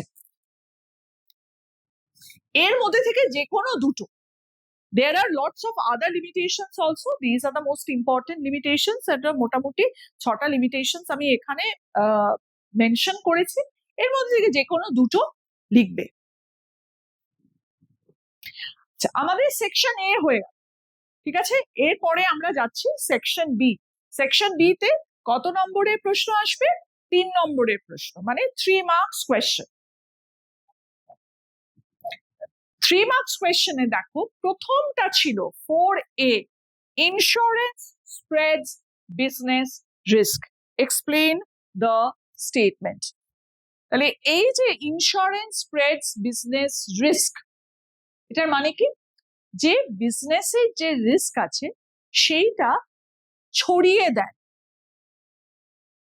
ওকে, বিভিন্ন লোকের মধ্যে ছড়িয়ে দেয়। এটা কি করে বুঝতে পারি আমরা? দেখো ইন্স্যুরেন্স মানে কি? ইন্স্যুরেন্স হচ্ছে বেসিক্যালি একটা কন্ট্রাক্ট যার থ্রু দিয়ে কোনো একজন ব্যক্তি আর একজনের উপরে তার রিস্কটাকে ট্রান্সফার করে দেয়। ধরো সে ফর এক্সাম্পল এ, সে তার রিস্কটা দিয়ে দিল একটা ইন্স্যুরেন্স কোম্পানিকে। এবার ইন্স্যুরেন্স কোম্পানি কেন তার রিস্কটা নেবে? Obviously in return for a consideration, নিশ্চয়ই প্রতিদান ছাড়া সে নিশ্চয়ই দেবে না। আমি কেন অন্য লোকের ঝুঁকি নিতে যাব? আমি এমনি এমনি নিশ্চয়ই নেব না। তাহলে কি হবে? যে সে একটা পার্টিকুলার অ্যামাউন্ট পেমেন্ট করবে প্রিমিয়াম, তার বদলে এই ইন্স্যুরেন্স কোম্পানি তাকে অ্যাসুরেন্স দেবে যে যে রিস্কটা সে তাকে দিয়ে দিচ্ছে সেই রিস্ক থেকে কোনো ড্যামেজ বা কোনো লস যদি হয় তাহলে সেটা কম্পেনসেট করবে এই ইন্স্যুরেন্স কোম্পানি। তার জন্য কি করবে, তাকে নিয়মিত একটা প্রিমিয়াম বলে একটা অ্যামাউন্ট পেমেন্ট করবে। ঠিক আছে, এটাই কিন্তু হচ্ছে ইন্স্যুরেন্সের বেসিস। That is what insurance is. এবার দেখো, কোনো কারণ, ধরো কেউ একজন একটা ফায়ার ইন্স্যুরেন্স নিয়েছে, তাহলে ফায়ার ইন্স্যুরেন্স নিয়েছে তার মানে যদি কোনো কারণে তার ধরো সে তার গোডাউনটা ফায়ার ইন্স্যুরেন্স করিয়েছে, তার গোডাউনে এবং গোডাউনের মধ্যে যে মালপত্র আছে সেগুলো যদি আগুনে পুড়ে যায়, নষ্ট হয়ে যায়, তাহলে ইন্স্যুরেন্স কোম্পানি তাকে কম্পেনসেশন দেবে বা ক্ষতিপূরণ দেবে। এবার প্রশ্ন আসতে পারে যে যদি ইন্স্যুরেন্স না নিই তাহলে কি হবে? ধরো ইন্স্যুরেন্স নেওয়া হলো না, তাহলে একটা বাড়ি পুড়ে গেল বা গোডাউনটা পুড়ে গেল।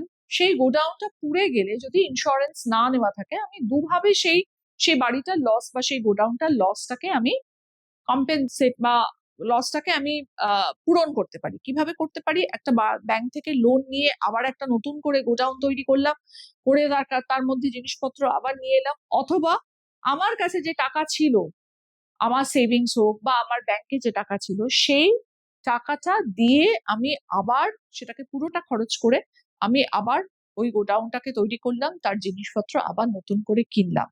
দুটোই কিন্তু is a huge financial loss. ঠিক আছে, কিন্তু আমি যদি একটা ইন্স্যুরেন্স প্রিমিয়াম নিই এবং তার জন্য ধরো আমার টোটাল খরচ মানে টোটাল আমার লস হয়েছিল 10 লাখ রুপিস, আমাকে ইন্স্যুরেন্স কোম্পানি যখন এই টাকাটা হলো ইন্স্যুরেন্স কোম্পানি দিয়ে দিল। ইন্স্যুরেন্স কোম্পানি কি করে দিতে পারছে? ইন্স্যুরেন্স কোম্পানি কি করছে, বিভিন্ন লোকের কাছ থেকে সে প্রিমিয়াম নিচ্ছে। এই প্রিমিয়াম নিচ্ছে ধরো 1000 টাকা করে প্রিমিয়াম নিচ্ছে পার পার্সন, এবং সে টোটাল 1 লাখ লোকের কাছ থেকে এইভাবে প্রিমিয়াম নিচ্ছে। মানে in our example 1 lakh people have actually taken insurance, or they have transferred the risk to an insurance company, to another person. ঠিক আছে, তাহলে এই 1 লাখ লোকের থেকে 1000 টাকা করে প্রত্যেক বছর সে পাচ্ছে করে, টোটাল তার পুলটা কত হলো? 10 crores। ঠিক আছে, 1 lakh into 1000। এবার কোনো একটা সময় বা কোনো একটা বছরে যদি দেখা যায় 100টা বাড়ি পুড়ে যাচ্ছে, 100টা, এরকম কোনো সময় হবে না যে 1 লাখ লোকের কাছ থেকে রিস্ক নেওয়ার পরে 1 লাখ লোকেরই একসঙ্গে সেই ক্ষতিটা হলো। এটা কখনো হয় না, অনেকের হয়ই না হয়তো। তাহলে আমি ধরে নিচ্ছি যে যদি এক বছরে 100 জনেরও বাড়ি পুড়ে যায় বা গোডাউন পুড়ে যায় বা বিজনেস পুড়ে যায় বা যে কোনো একটা কিছু ক্ষতি হয়, তাহলে সেই 100 জনকে প্রতিজনকে যদি এত টাকা করে দেওয়া হয় তাহলে কিন্তু ওই 10 কোটি টাকা হয়ে যাবে। ঠিক আছে, তার মানে কি, এই যে 1 লাখ লোকের কাছ থেকে যে 1000 টাকা করে নিয়ে যে একটা কমন পুল তৈরি হলো, সেই পুল থেকে 100 জনের বাড়ি কিন্তু কম্পেনসেট, বাড়ি যে পুড়ে গেছে সেই ক্ষতিটা কম্পেনসেট করা গেল। তার মানে এই 100 জনের যে ক্ষতি সেটা ছড়িয়ে গেল এই 1 লাখ লোকের মধ্যে। ঠিক আছে, বোঝা গেছে? 100 জনের যে ক্ষতিটা হয়েছে একটা বছরে, সেই ক্ষতিটা কিন্তু 100 জন লোকের মধ্যে ছড়িয়ে গেল, কেননা তারা প্রত্যেকে কন্ট্রিবিউট করেছে থ্রু প্রিমিয়াম। এই যে প্রিমিয়াম কন্ট্রিবিউশন করে তারা যে একটা ফিনান্স ফান্ড পুল তৈরি করেছে, এই পুল থেকে তো টাকাটা দিয়েছে। ইন্স্যুরেন্স কোম্পানি কিন্তু নিজের বাড়ি থেকে নিয়ে আসে না, সে কোথা থেকে নেয়? সেই বিভিন্ন লোকের কাছ থেকে যে প্রিমিয়ামটা নিয়েছে সেই প্রিমিয়ামটা একসঙ্গে অ্যাকিউমুলেট করে তারপরে সেই ক্ষতিপূরণ গুলো দেয়, কম্পেনসেশন গুলো দেয়। তাহলে এই যে 1 লাখ লোকের যে কন্ট্রিবিউশন, সেই কন্ট্রিবিউশনটা কিন্তু ছড়িয়ে গেল 100 জনের মধ্যে। এই যে বিজনেস রিস্কটা, মানে এই যে এদের এই 100 জনের যে ক্ষতিপূরণ দিতে হচ্ছে, যে ক্ষতিটা হয়েছে, সেটা কিন্তু এই প্রত্যেকেই এই এদের মধ্যে থেকেই দেওয়া আসা হয়েছে। So insurance helps in spreading business risk among a large group of people. এটা যদি 100 জন যদি না হতো, এটা যদি একজন হতো, একজনের পুড়েছে, তাহলেও কি এইখান থেকে যে পুলটা, এই যে 10 কোটি, এখান থেকেই তো সে টাকাটা, এই 10 লাখ টাকাটা সে পেত। তাহলে অবভিয়াসলি কি হচ্ছে, একজনের ক্ষতিটা বাকি সবার মধ্যে স্প্রেড করে যাচ্ছে, শুধু ইন্ডিভিজুয়াল ক্ষতিটা অনেক কম। মানে তাদের কাছে ক্ষতি নয়, তারা তো আমি টাকা দিচ্ছি, 1000 টাকা করে দিচ্ছি, কি আছে, 1000 টাকা করে দিলে আমার তো বেশি গায়ে লাগছে না, প্রত্যেক বছর 1000 টাকা করে দিচ্ছি। কিন্তু সেখানে আমার যদি হঠাৎ করে কোনো সমস্যা হয়, 10 লাখ টাকা চট করে বের করে ফেলার থেকে 1000 টাকা প্রতি বছরে দিলে আমার যদি 10 লাখ টাকার আমি ক্ষতিপূরণ পাই, মানে ক্ষতি আমি সামলাতে পারি, ক্ষতিপূরণ পাই না, মানে ক্ষতি আমি যদি সামলাতে পারি, তাহলে তো সব সেটা ভালো, সেটাই ভালো নয় কি, মানে সেটাই তো বাঞ্ছনীয়।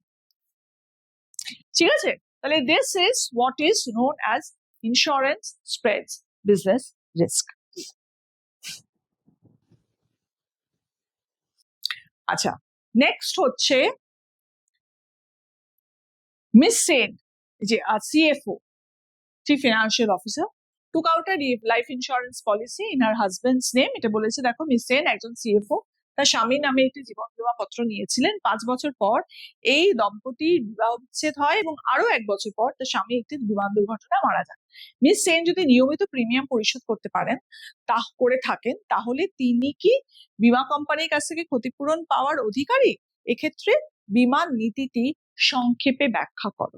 Yes, Miss Sen is definitely entitled to receive the compensation from the insurance company on that insurance policy taken on her husband's life. Husband's life uni insurance করেছেন, and she would be considered to be the next of kin. ঠিক আছে, তাদের মধ্যে এখন divorce হয়ে গেছে, তাদের বিবাহ বিচ্ছেদ হয়ে গেছে, তাদের মধ্যে আর সম্পর্ক নাও থাকতে পারে, কিন্তু as a direct beneficiary of that particular policy, she will be entitled to get the money.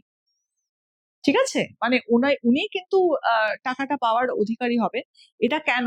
এটা হচ্ছে because of the principle of insurable interest, বীমাযোগ্য স্বার্থ।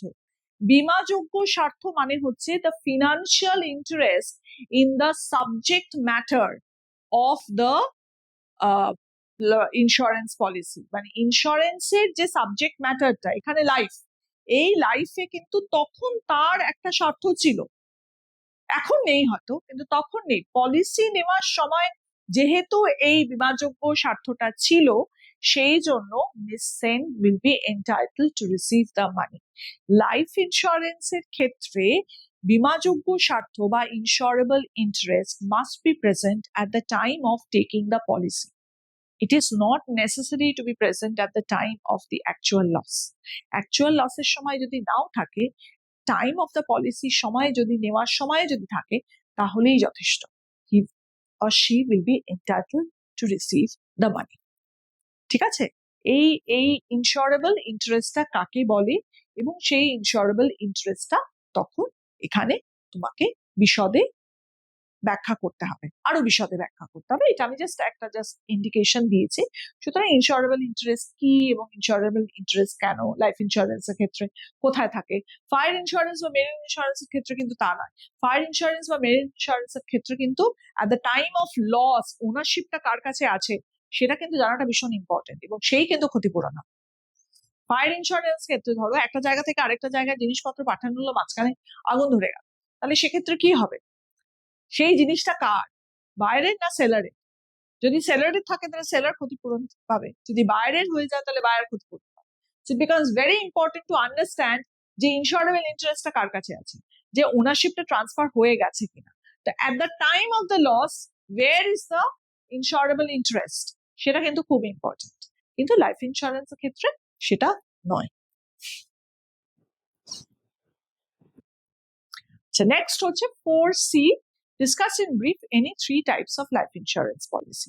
যে কোনো 3 ধরনের জীবন বীমা পলিসি। অনেক রকমের জীবন বীমা পলিসি আছে, প্রচুর প্রচুর রকমের জীবন বীমা পলিসি আছে। তার মধ্যে থেকে আমি জাস্ট 3টে আমি এখানে সিলেক্ট করেছি। একটা হচ্ছে হোল লাইফ পলিসি, একটা হচ্ছে এন্ডাওমেন্ট পলিসি, আর একটা হচ্ছে মানি ব্যাক পলিসি। মানে হোল লাইফ পলিসি কি? হোল লাইফ পলিসি মানে হচ্ছে এটা লাইফ কভার, যতদিন সে বেঁচে থাকবে ততদিনের জন্য সে ইন্স্যুরেন্স কভার পাবে। সেটা কিন্তু ম্যাচিওরিটি ডেটে এখানে কোনো পেমেন্ট হয় না, এটা হচ্ছে একদম লাইফ কভার। মানে সে যখন মারা যাবে তখনই কিন্তু সে টাকাটা পাবে, ঠিক আছে? মানে সে টাকাটা পাবে, তার বেনিফিশিয়ারিরা টাকাটা পাবে অফকোর্স। কিন্তু এখানে ওই ম্যাচিওরিটি ডেটে 20 বছর পরে বা 30 বছর পরে টাকাটা ম্যাচিওর করে গেল এবং বেনিফিট নিয়ে সে টাকাটা ফেরত পেয়ে গেল, সেরকম কিন্তু নয়। কিন্তু হোল লাইফ পলিসির ক্ষেত্রে যেটা হয় সেটা হচ্ছে, ধরো এই 100 বছরের একটা লাইফ পলিসি আছে, এবং এই 100 বছরের মধ্যে সে যদি কোনো সময় মারা যায়, কেউ সে একজন whoever is taking the policy, সে ধরো 30 বছরের নিত, তাহলে 100 বছরে যদি ভ্যালিডিটি থাকে সে নিশ্চয়ই 130 ইয়ার্স বাঁচবে না, এটাই ধরে নেওয়া হয় ইন্স্যুরেন্স কোম্পানি। এই অ্যাজাম্পশনের উপরেই এই পার্টিকুলার পলিসিটা আর কি বিক্রি করে থাকে। তো এবার ধরে নাও যে সে তার ধরো তার 50 বছর পরে সে মারা গেল, ঠিক আছে? তাহলে সেই 50 বছরে তার যত সাম অ্যাসিওর্ড ছিল এবং তার যে বোনাস আরো যে সমস্ত বেনিফিটস গুলো আছে সেগুলো সমস্ত যোগ করে তার যে উত্তরাধিকারী, মানে হুয়েভার ইজ দ্য বেনিফিশিয়ারি, সেই বেনিফিশিয়ারিটিকে ওই পুরো টাকাটা দিয়ে দেওয়া হয়, ঠিক আছে? এইটা হচ্ছে whole life policy. Whole life policy মানে হচ্ছে সারা জীবনের মতো জন্য আর কি এই পলিসির কাভারটা থাকে, এটার কোনো ম্যাচুরিটি ডেট থাকে না। এইটা ভীষণ পপুলার বিকজ এর প্রিমিয়ামের অ্যামাউন্টটা ভীষণ কম হয়, অনেকটা কম দেন আদার পলিসিস, লাইফ পলিসিস।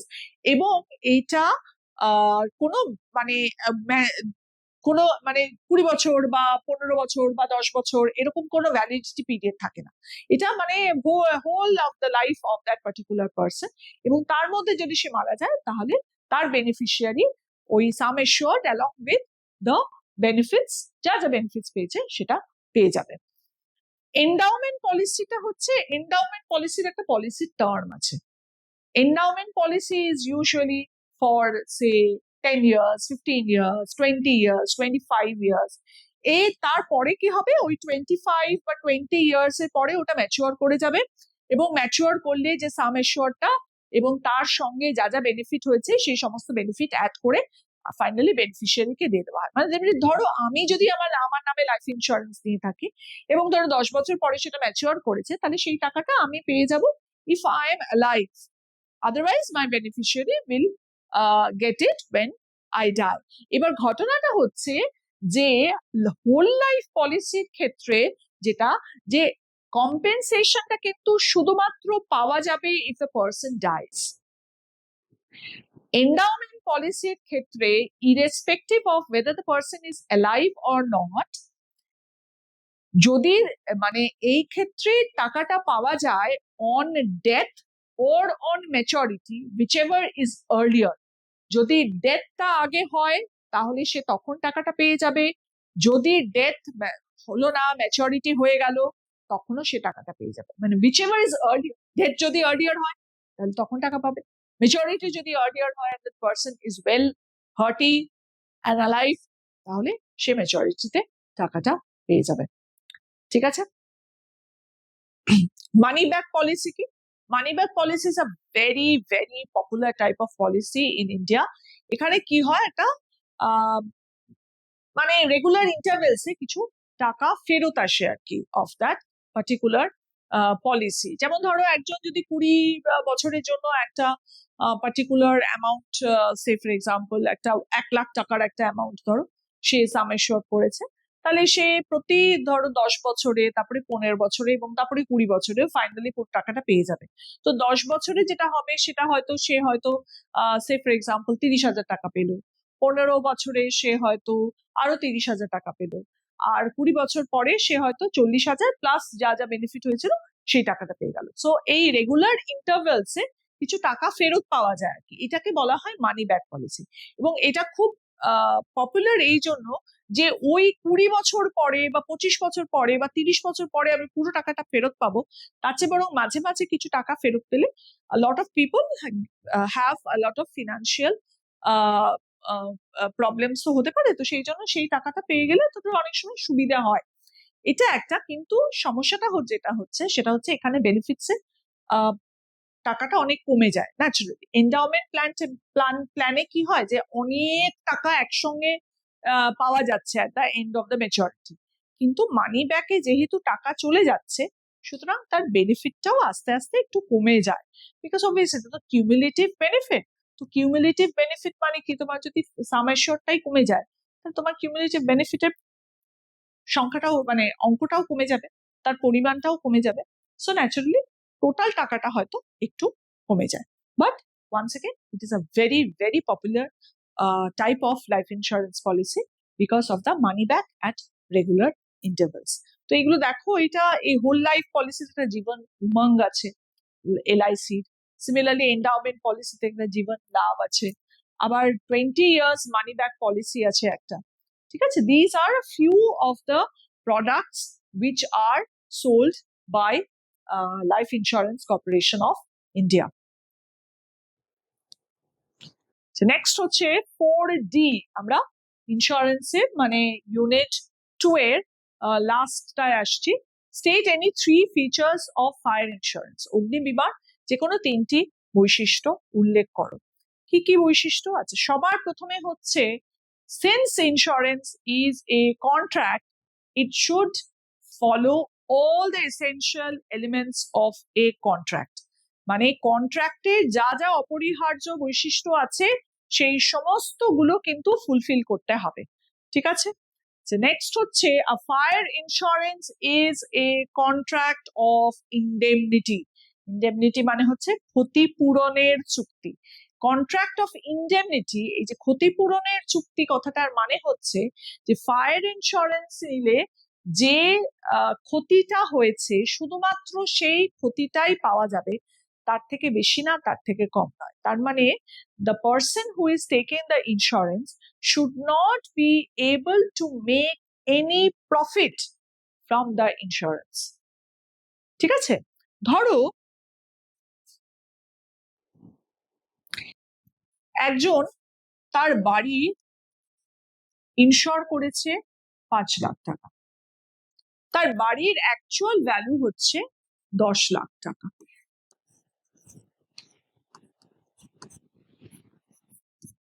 এবার সেই বাড়িটায় আগুন লাগলো এবং বাড়িটার অর্ধেকটা পুড়ে গেল।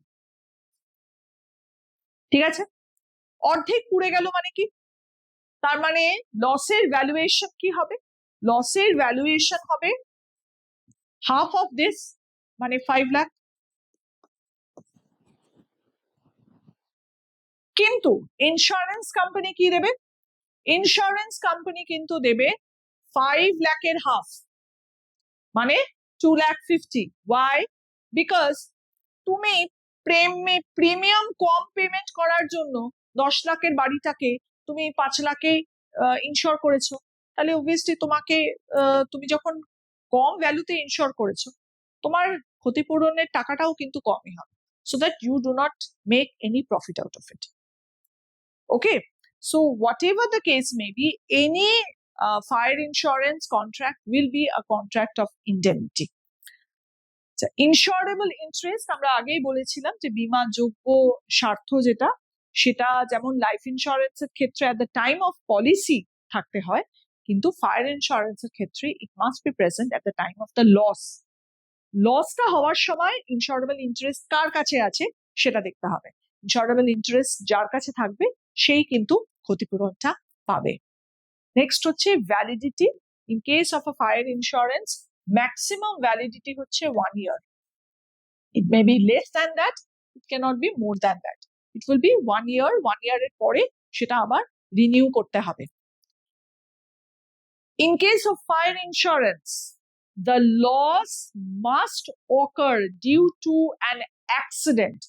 and not to any deliberate act or negligence of the person who has taken the insurance. ঠিক আছে, মানে একজন ইন্স্যুরেন্স নিয়েছে তারপরে সে নিজেই তার যেতে আগুন লাগিয়ে দিল, সেরকম হলে হবে না। It has to be an accident, must be an accident, মানে it should be an accidental loss and not a deliberate loss or due to negligence. And all any fire insurance যে কন্ট্রাক্ট আছে সেই কন্ট্রাক্টে কিন্তু actually একটা কিছু special conditions দেওয়া থাকতে পারে। যেমন ধরো পরিষ্কার করে লেখা থাকলো যে ফায়ার বিকজ অফ রাইটস বা বিকজ অফ ওয়ার বা বিকজ অফ এনি এক্সপ্লোশন, ঠিক আছে, এইরকম ধরনের কিন্তু ফায়ার ইন্স্যুরেন্স পলিসিটা কাজ করবে না। এটা যদি এক্সক্লুড না করে দেওয়া থাকে তাহলে কিন্তু, যদি কোনোভাবে লেখা না থাকে তাহলে কিন্তু এই সমস্ত ক্ষেত্রে যদি ফায়ার হয় তাহলে দ্য ইন্স্যুরেন্স কোম্পানি কম্পেনসেশন দিতে বাধ্য। সাধারণভাবে ইন্স্যুরেন্স কোম্পানির যে পলিসিটা হয় সেই পলিসিতে কিন্তু লেখা থাকে যে fire due to war, due to explosion, due to riots, due to disturbances etcetera, এগুলো থেকে যদি হয় তাহলে কিন্তু ইন্স্যুরেন্স কোম্পানি কম্পেনসেশন দেবে না। এর মধ্যে থেকে যে কোনো তিনটে লিখবে, অনেকগুলো দেওয়া আছে, 6টা দেওয়া আছে, তার মধ্যে যে কোনো তিনটে ফিচার লিখলে যথেষ্ট। নেক্সট হচ্ছে 5A, এটা হচ্ছে ভাউচিং থেকে আসছে, মানে ইউনিট 3।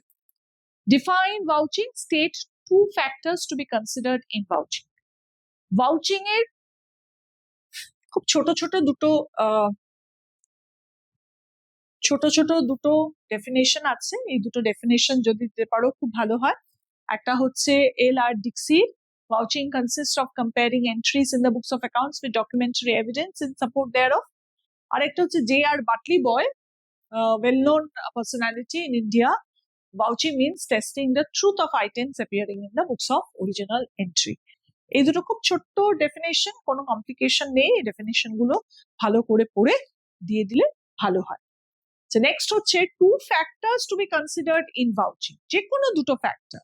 এর মধ্যে অনেকগুলো ফ্যাক্টর আমি দিয়েছি, হ্যাঁ, তার মধ্যে যে কোনো দুটো ফ্যাক্টর লিখতে পারো। যেমন ধরো কি কি ফ্যাক্টরস টু বি কনসিডার, অনেক ফ্যাক্টরস আছে, আরো মোটামুটি 22টা বোধহয় factors to be considered in vouching, তার মধ্যে আমি মাত্র 8টা দিয়েছি, এর মধ্যে আবার মাত্র 2টো বা 3টে করতে হবে। তো an auditor should check the records whether they are supported by the evidential documents or not, তারা সেই ডকুমেন্টস গুলো দিয়ে সাপোর্ট করছে কিনা সেটা দেখতে হবে। Number 2, while vouching, an auditor should check whether the general principles of accounting have been followed or not. General principles of accounting যদি ফলো না করা হয় তাহলে তো খুব মুশকিল। The period for which payments are made should be properly noted, মানে accounting period হচ্ছে কি 6 মাসের জন্য হচ্ছে কি 3 মাসের জন্য, কোয়ার্টারের জন্য হচ্ছে, what ever the case may B. সুতরাং সেই পিরিয়ডটা কিন্তু খুব ইম্পর্টেন্ট, মানে একটা পিরিয়ডের জন্য ধরো ইনকাম দেখা গেল আর এক্সপেন্সেস অন্য পিরিয়ডের জন্য, বা ভাইসি ভার্সা, এরকম যেন না হয়।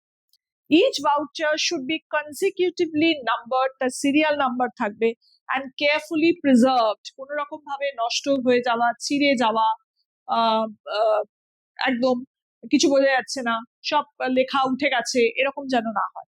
Each voucher should be properly dated and must correspond to the date of the transaction, যে ট্রানজাকশনের সঙ্গে এটা রিলেটেড, মানে একটা ধরো পারচেস হয়েছে, সেই ইনভয়েসের ডেট আর পারচেসের ডেট অবভিয়াসলি এক হতে হবে। জার্নালে যেটা পারচেস বুকে যে পারচেসের এন্ট্রিটা হয়েছে সেটা ডেটে, ভাউচারের ডেটটাও নিশ্চয়ই একই হতে হবে। And the period under audit, মানে 2025-26 এর জন্য করছি, সেটা হয়ে গেল হয়তো 2022-23, নিশ্চয়ই না, অবভিয়াসলি যে পিরিয়ডের জন্য হচ্ছে সেই পিরিয়ডের রেলেভেন্ট হতে হবে। They must be authorized by an official who is properly empowered for this, মানে it must be signed by somebody, a competent authority. Okay, generally competent authority বা authorized signatory সবাই হন না, স্পেসিফিক্যালি যারা যারা competent authority to sign a voucher শুধুমাত্র তারাই কিন্তু এই ভাউচারে সাইন করবেন।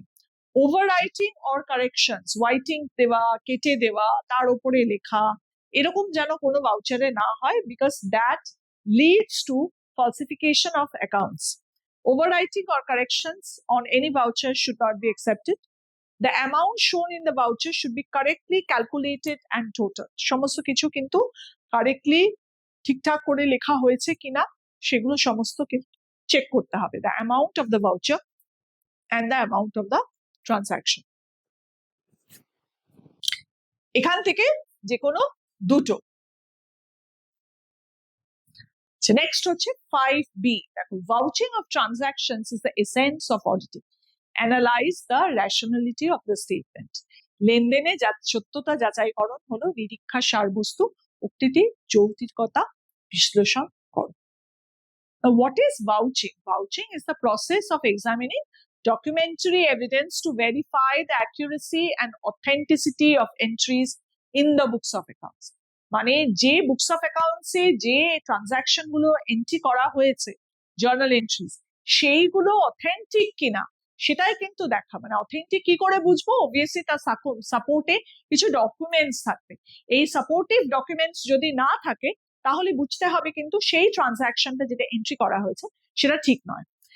Section 143 of the Companies Act কিন্তু পরিষ্কার বলা আছে, the auditor is required to make a report to the members of the company. Members of the company মানে shareholders and other members of the company on the accounts and financial statements that have been examined by the auditor with respect to the state of the company's affairs as at the end of its financial year. জানি আমরা auditor একটা report দেয়, এবার এই report must also state whether the auditor has sought and obtained all the information and explanations which to the best of his or her or their knowledge and belief were necessary for the purpose of this audit. তার মানে কি, সব information আর explanation পাওয়া গেছে কিনা। তাহলে এই information আর explanation কোথা থেকে পাওয়া যাবে? অবভিয়াসলি ভাউচার্স থেকে পাওয়া যাবে বা নেসেসারি সাপোর্টিং ডকুমেন্টস থেকে পাওয়া যাবে। Only after proper vouching can the auditor ensure the correctness of the accounts and affirm that the financial statements provide true and fair view of the state of affairs of the company. Hence, the success of an audit depends on the efficiency with which vouching has been used. Without vouching, auditing is incomplete. এটা কিন্তু ভীষণ ভীষণ important. Without vouching, auditing is incomplete. In fact, vouching ke auditing er backbone o bola hoy. Mane it is an essence, it is also the backbone of auditing. Thus, it has been rightly stated by Frederick R.N. de Paula that vouching is the very essence of auditing. Auditing কিন্তু vouching এর উপরেই দাঁড়িয়ে আছে। Vouching ছাড়া কিন্তু auditing এর অস্তিত্বই নেই।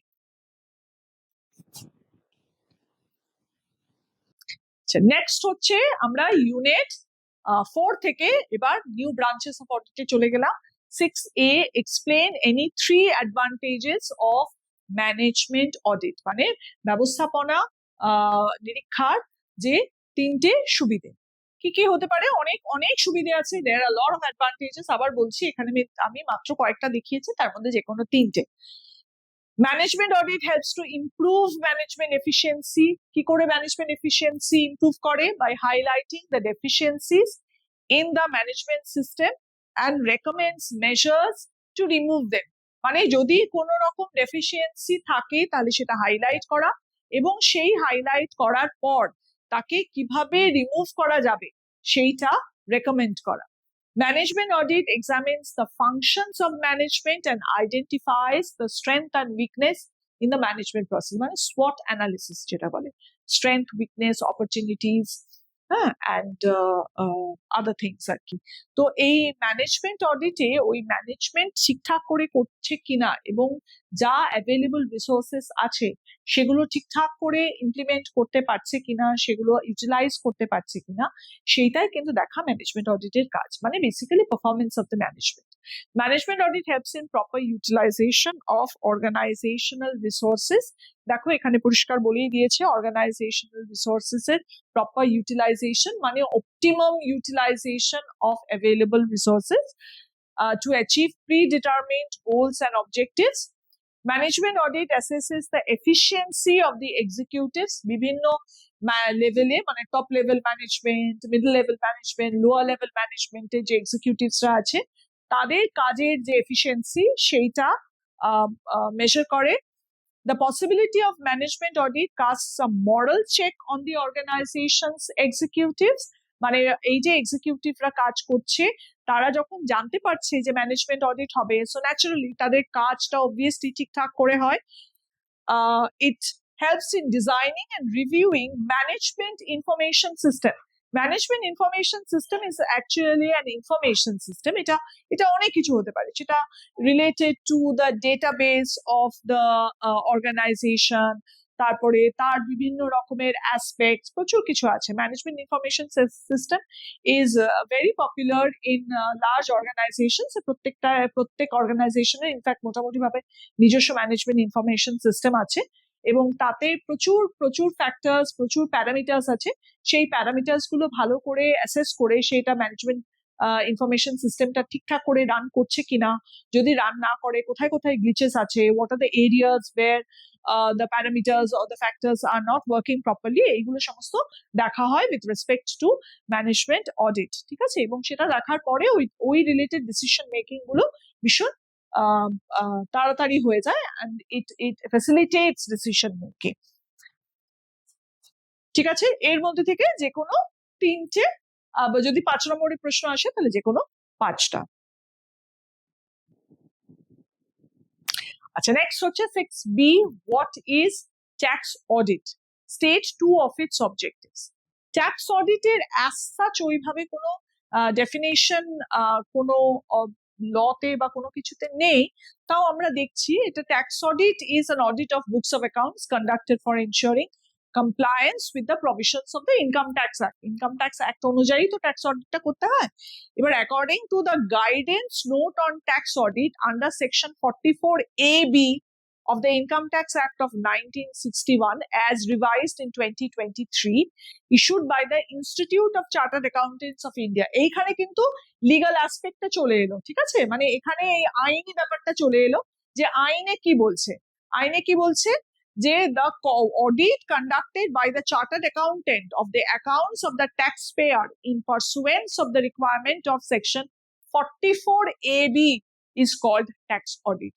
তাহলে 44AB of Income Tax Act অনুযায়ী যে অডিটটা করা হয় by a chartered accountant of the tax payer সেটাকেই বলা হয় ট্যাক্স অডিট। সুতরাং এইটা কিন্তু খুব ভালো করে পড়বে। আচ্ছা, নেক্সট হচ্ছে অবজেক্টিভস। ওয়ান্স এগেইন বলছি, অবজেক্টিভস দুটো বলেছে, আমি অনেক অবজেক্টিভস হতে পারে, আমি এখানে 5টা কি 6টা অবজেক্টিভস দিয়েছি, তার মধ্যে থেকে যে কোনো দুটো। Number 1 key to ensure that the books of accounts and all other records about revenue and spending are correctly maintained. ভীষণ ইম্পর্টেন্ট, এটা যদি না হয় তাহলে gross income, obviously taxable income বার করা যাবে না। যদি ট্যাক্সেবল ইনকাম বার না করা যায় তাহলে কি করে tax calculated হবে, isn't it? To check that the businesses record the complete income and deduction claims correctly and accurately, to verify that the taxpayer has correctly followed the rules and regulations under the Income Tax Act, to confirm that the financial statements such as the profit and loss account and balance sheet are accurately maintained and they reflect a true and fair view of the business, to provide the income tax authorities with a clear and reliable financial figure. এইটাই হচ্ছে মানে ওই যে taxable ইনকামটা ঠিকঠাক করে calculate করা হয়েছে কিনা।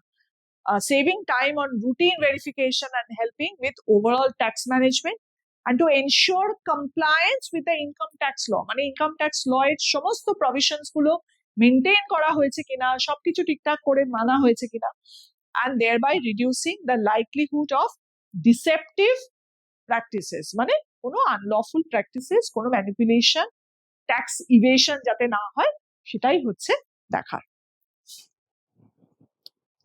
আচ্ছা, এটা হয়ে গেল আমাদের সেকশন বি। ঠিক আছে, তার মানে 2 নম্বরের প্রশ্ন হয়ে গেল সেকশন এ, 3 নম্বরের প্রশ্ন হয়ে গেল সেকশন বি। এরপরে আমরা আসছি section C, which is 5 marks questions. প্রথম হচ্ছে 7A, state the essential features of a cheque. চেকের অপরিহার্য বৈশিষ্ট্যগুলো উল্লেখ করো। এটা একটা চেক। এবার কি দেখো এসেনশিয়াল ফিচার্স, সবার প্রথমে হচ্ছে a cheque is a type of bill of exchange. এটা কিন্তু একদম একদম মানে পরিষ্কার, মানে it is given in the definition also in the Negotiable Instruments Act. The check is a type of bill of exchange. এই বিল অফ এক্সচেঞ্জ যেহেতু, সুতরাং বিল অফ এক্সচেঞ্জের যা যা এসেনশিয়াল ফিচার্স আছে সমস্ত কিন্তু চেকের মধ্যে থাকতে হবে। If that means it must be in writing, it must be signed, it must be it contains an unconditional order, হ্যাঁ এগুলো সব। A check must be payable to bearer or according to their order, মানে হয় bearer or according to the order of the person, মানে bearerটা কেটে দিলেই order হবে। A check must be payable on demand, এটা কিন্তু একটা ডিমান্ড চেক হয়, কখনো কিন্তু এটা টাইম, যেমন আমাদের বিল অফ এক্সচেঞ্জের ক্ষেত্রে কি হয়, টাইম বিল হয়, ডিমান্ড বিল হয়। ডিমান্ড বিল মানে হচ্ছে যে মুহূর্তে বিল অফ এক্সচেঞ্জটা এনে তোমার কাছে দেওয়া হলো তুমি সঙ্গে সঙ্গে পেমেন্ট করতে বাধ্য।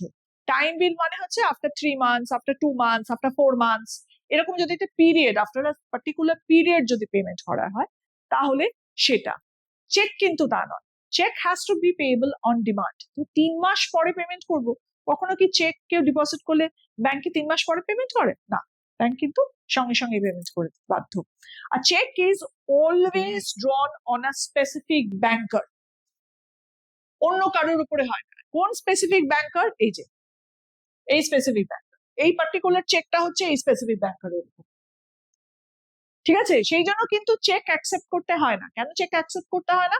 বিকজ অ্যাকসেপ্টেন্সটা অলরেডি দেওয়া আছে এখানে।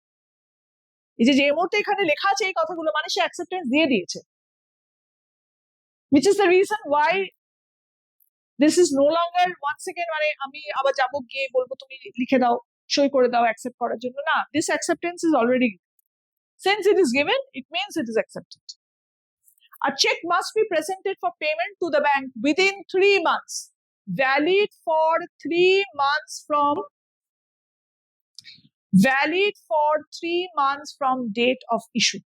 এখানে যে ডেটটা দেওয়া থাকবে সেই ডেট থেকে 3 মাস আগে, এটা 6 months ছিল, এখন রিজার্ভ ব্যাংক অফ ইন্ডিয়া আমাদের দেশে এটাকে 6 monthsটাকে কমিয়ে দিয়ে এটা 3 months ভ্যালিডিটি করে দিয়েছেন। সুতরাং a check has to be presented within 3 months. 3 months পরে হয়ে গেলে কিন্তু সেই চেকটা এক্সপায়ার করে যায় বা স্টেল চেক হয়ে যায়, ওটা কিন্তু আর কোনো ভ্যালিডিটি থাকে না।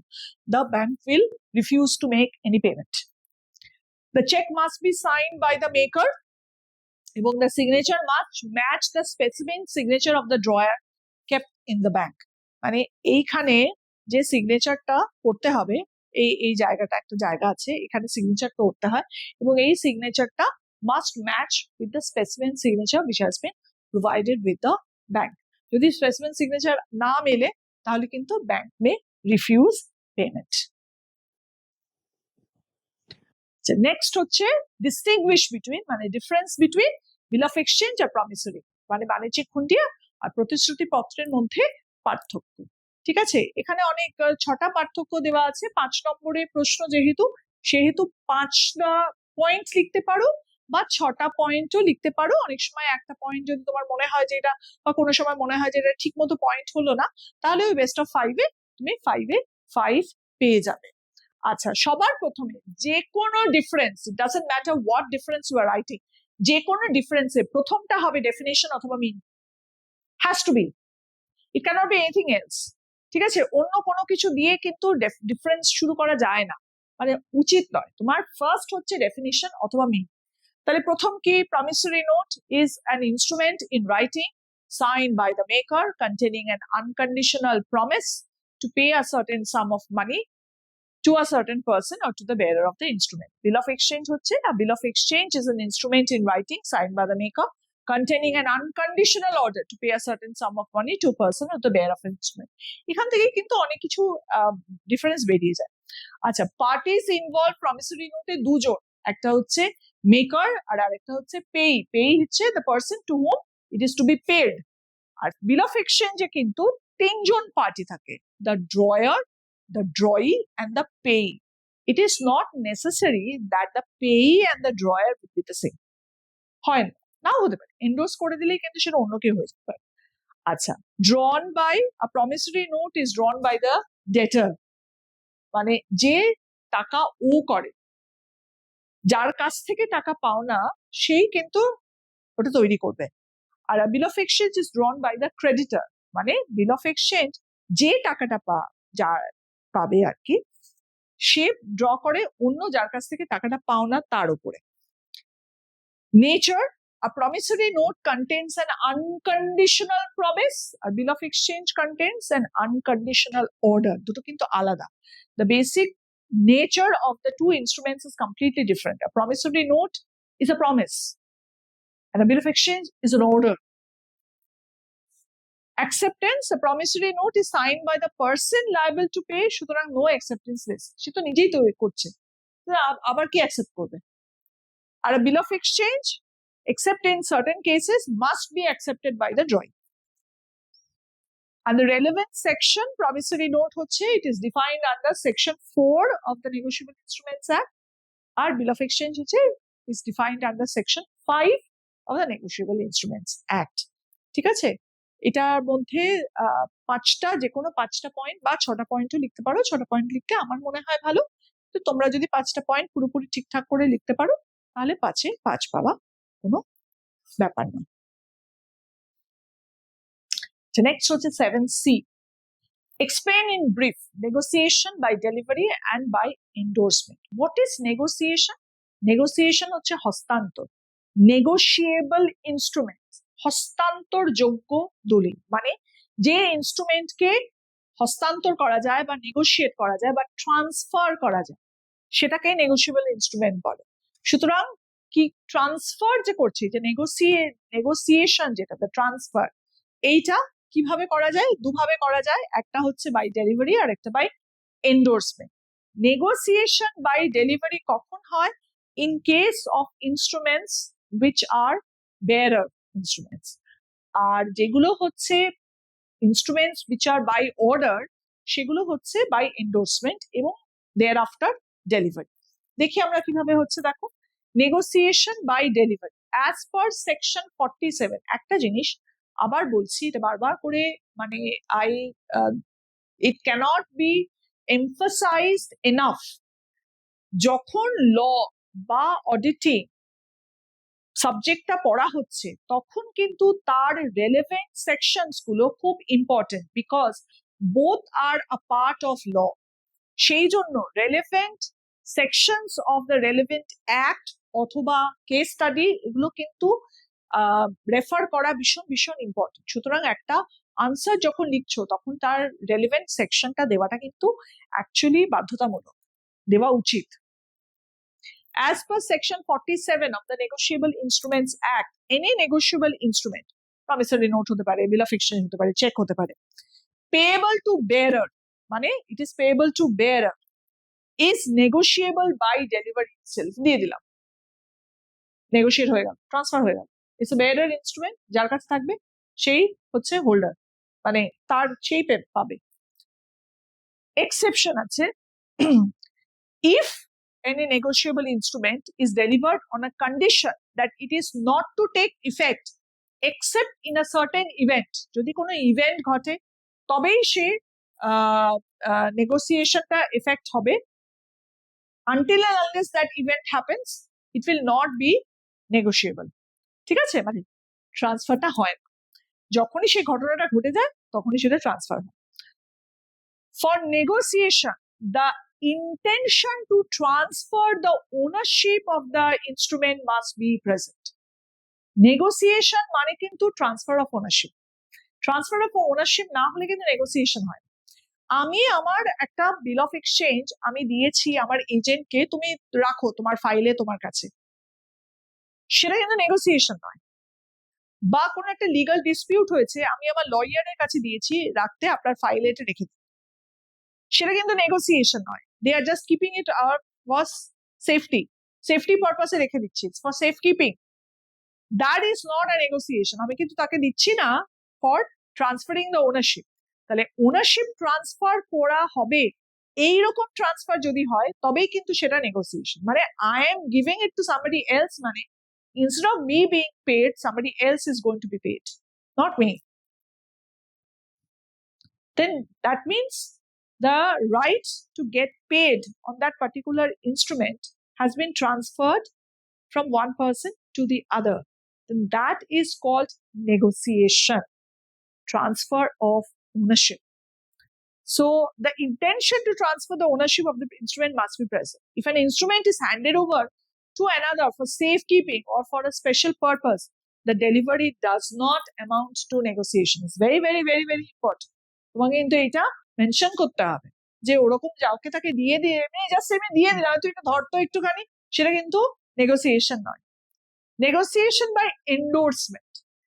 As per section 48 of the Negotiable Instruments Act, a negotiable instrument payable to order is negotiable by the holder by endorsement and delivery thereof. What is endorsement? Endorsement মানে ওই যে pay to so and so, pay to XYZ, whatever. এইটা হচ্ছে endorsement, মানে লিখে দেওয়া, যেটাকে আমরা বাংলায় বলি পৃষ্ঠাঙ্কন। তাহলে এই পৃষ্ঠাঙ্কন যদি না হয় তাহলে কিন্তু একটা অর্ডার ইনস্ট্রুমেন্ট নেগোশিয়েট করা যায় না, মানে ট্রান্সফার করা যায় না। তুমি ট্রান্সফার করতে গেলে তোমাকে এক্সপ্রেসলি বলতে হবে যে অমুককে ট্রান্সফার করা হচ্ছে, তবেই সেটা ট্রান্সফার হবে। 7D, state the rules for valid endorsement of a negotiable instrument.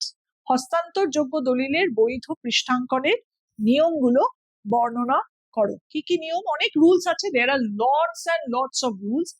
আমি কয়েকটা রুলস দিয়েছি এখানে, এর মধ্যে যে কোনো 5টা বা 6টা লিখবে। Rules for valid endorsement of a negotiable instrument. Number 1, endorsement can be made on the face of the instrument or on its back.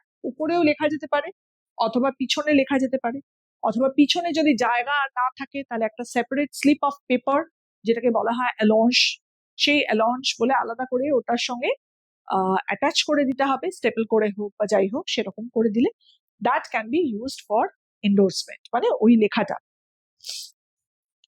The endorsement must be signed by the holder or his or her authorized agent. যদি holder নিজে না করতে পারে তাহলে তার authorised agent করতে পারে। Mere signature without any words amounts to an endorsement in blank. ঠিক আছে, এই যে বলেছিলাম endorsement in blank, endorsement in blank মানে কি?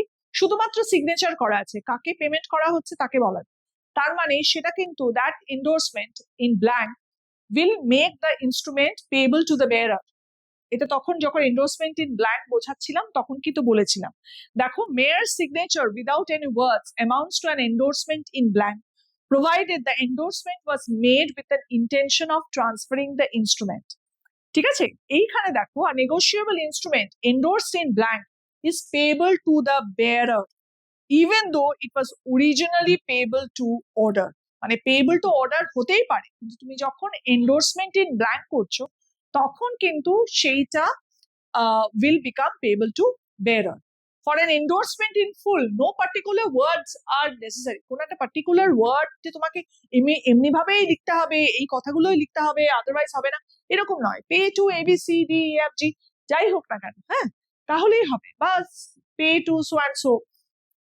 Any term indicating an intention to transfer the document to a particular person or order accompanied by signature is sufficient.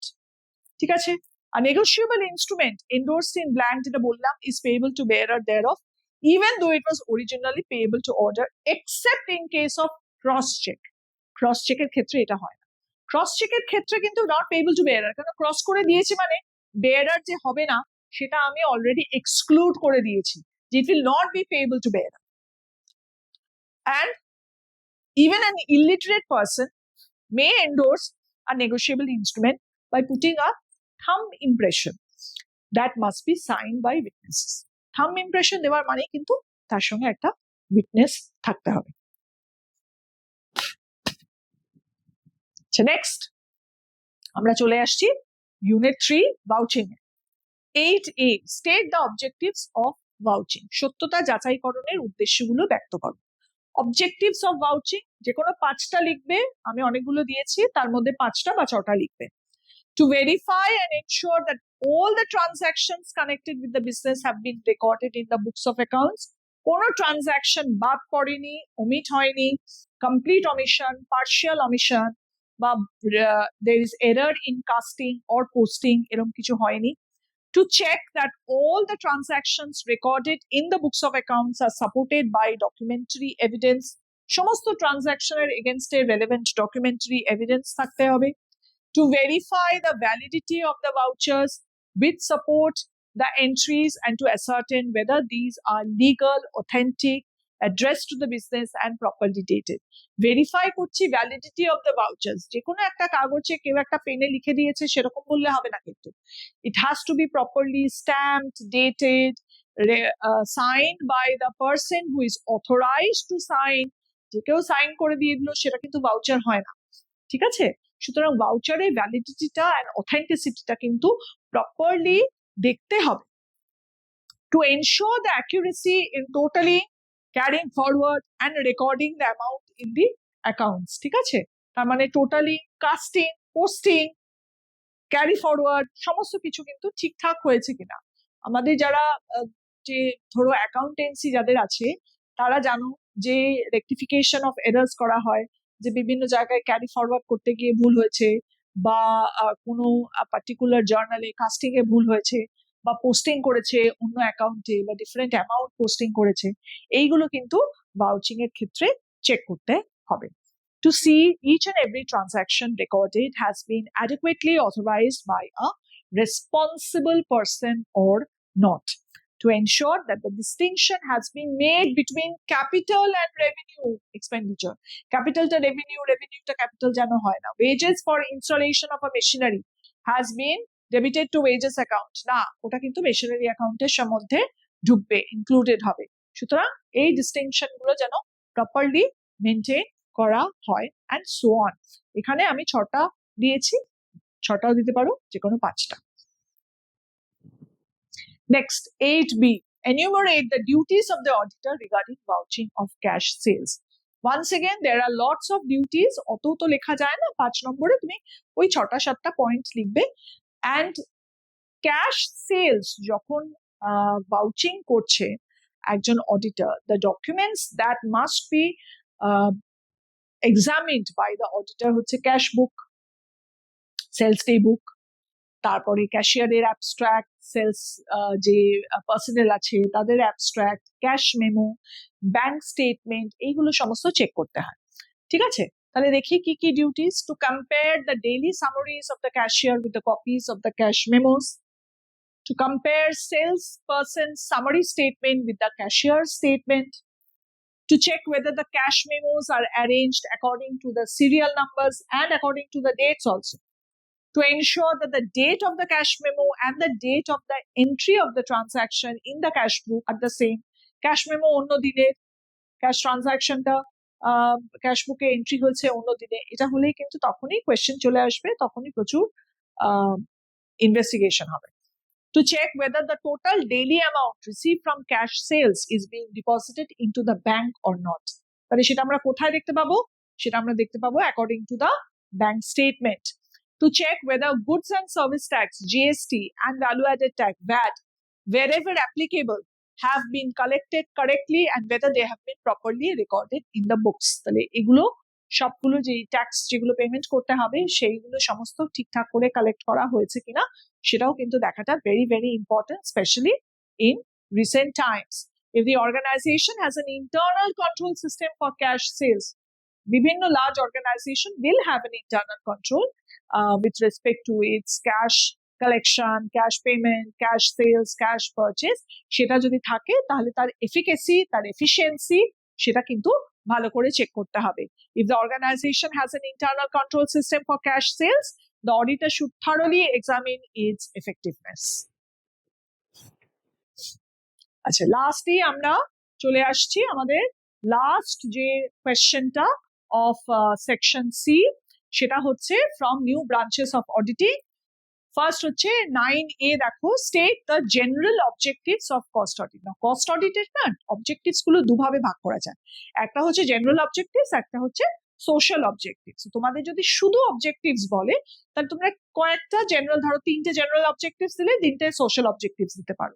তোমাদের যদি specify করে দেয় জেনারেল অবজেক্টিভস তাহলে you have to write general objectives. Specify যদি করে দেয় সোশ্যাল অবজেক্টিভস তাহলে কিন্তু you have to write social objectives. তাহলে এখানে যেহেতু স্পেসিফাই করে দিয়েছে সাধারণ উদ্দেশ্য বা জেনারেল অবজেক্টিভস, তাহলে আমরা দেখে নিই কি কি জেনারেল অবজেক্টিভস আছে। To verify that cost accounts have been properly maintained and compiled according to the cost accounting system followed by the enterprise, to ensure that the prescribed procedures of cost accounting and cost principles have been duly followed, of course, to ascertain whether the cost accounting system is adequate for cost control and managerial decision making. Jodi cost accounting system ta jodi adequate na hoy tale obviously what are the measures that can be taken seta kintu auditor ke bolte hobe. To verify the cost of each cost unit. Ki cost unit kake bole? Cost unit hocche dhoro ekta plant hote pare, ekta department hote pare, ekta division hote pare, ekta factory hote pare, and so on. And cost center, cost center হচ্ছে ওইটা, আর cost unit হচ্ছে ধরো KG, তারপরে লেন্থে হতে পারে, বা ধরো metre হতে পারে, তারপরে ধরো গ্যালন হতে পারে, and so on, to ensure that these have been properly ascertained. To bring out inefficiencies in the matter of utilization and procurement of materials, utilization of and payment to laborers, money material cost, labor cost, and occurrence of overheads and other direct expenses. Direct expenses hobe, and as well as the indirect expenses or overheads. To check the reconciliation of costing profit and loss with the financial profit and loss. Financial profit and loss account এর সঙ্গে costing profit and loss account এর একটা reconciliation তৈরি করতে হবে যাতে what might be the difference, and to advise the management for the adoption of alternative courses of action by preparing cost plans. যদি দেখা যায় কোন রকম ভাবে কস্ট কন্ট্রোল করতে হবে তাহলে what are the alternative ways of cost control করে cost planning করতে হবে. And finally, 9B, what is social audit? State 3 advantages of social audit. সামাজিক নিরীক্ষা কাকে বলে এবং সামাজিক নিরীক্ষার 3টি সুবিধা দেখুন. A social audit is an evaluation of an organization's working procedures, codes of conduct, and the impact of their operations on social welfare. Now, social audit as such legally কোনো definition দেওয়া নেই, কিন্তু এই national institute of rural development and Panchayati Raj যেটা, সেখান ওনারা একটা definition দিয়েছেন social audit. The social audit is a way of measuring, understanding, reporting, and ultimately improving an organization's social and ethical performance. এইটা ডেফিনিশন হিসেবে তোমরা দিতে পারো. অ্যাডভান্টেজেস অফ সোশ্যাল অডিট কি হতে পারে? 3টে অ্যাডভান্টেজ বলেছে, আমি অনেকগুলো দিয়েছি, এর মধ্যে যে কোনো 3টে দেবে. Social audits provide a way for companies to measure and evaluate their level of corporate social responsibility. এখান থেকে any 3.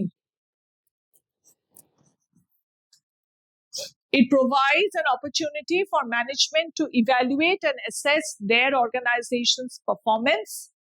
By conducting a social audit, companies can identify gaps between their current performance and their corporate social responsibility objectives, CSR. এখন কিন্তু CSR ভীষণ important because a lot of companies are being asked to make sure that they do their duty towards the society. If they are taking a lot from the society, then of course they have a responsibility to give something back to the society. তো তাদের এই corporate social objectives কিন্তু social responsibility কিন্তু ভীষণ important. There are a lot of organizations which have a separate link in their websites as CSR or corporate social responsibility.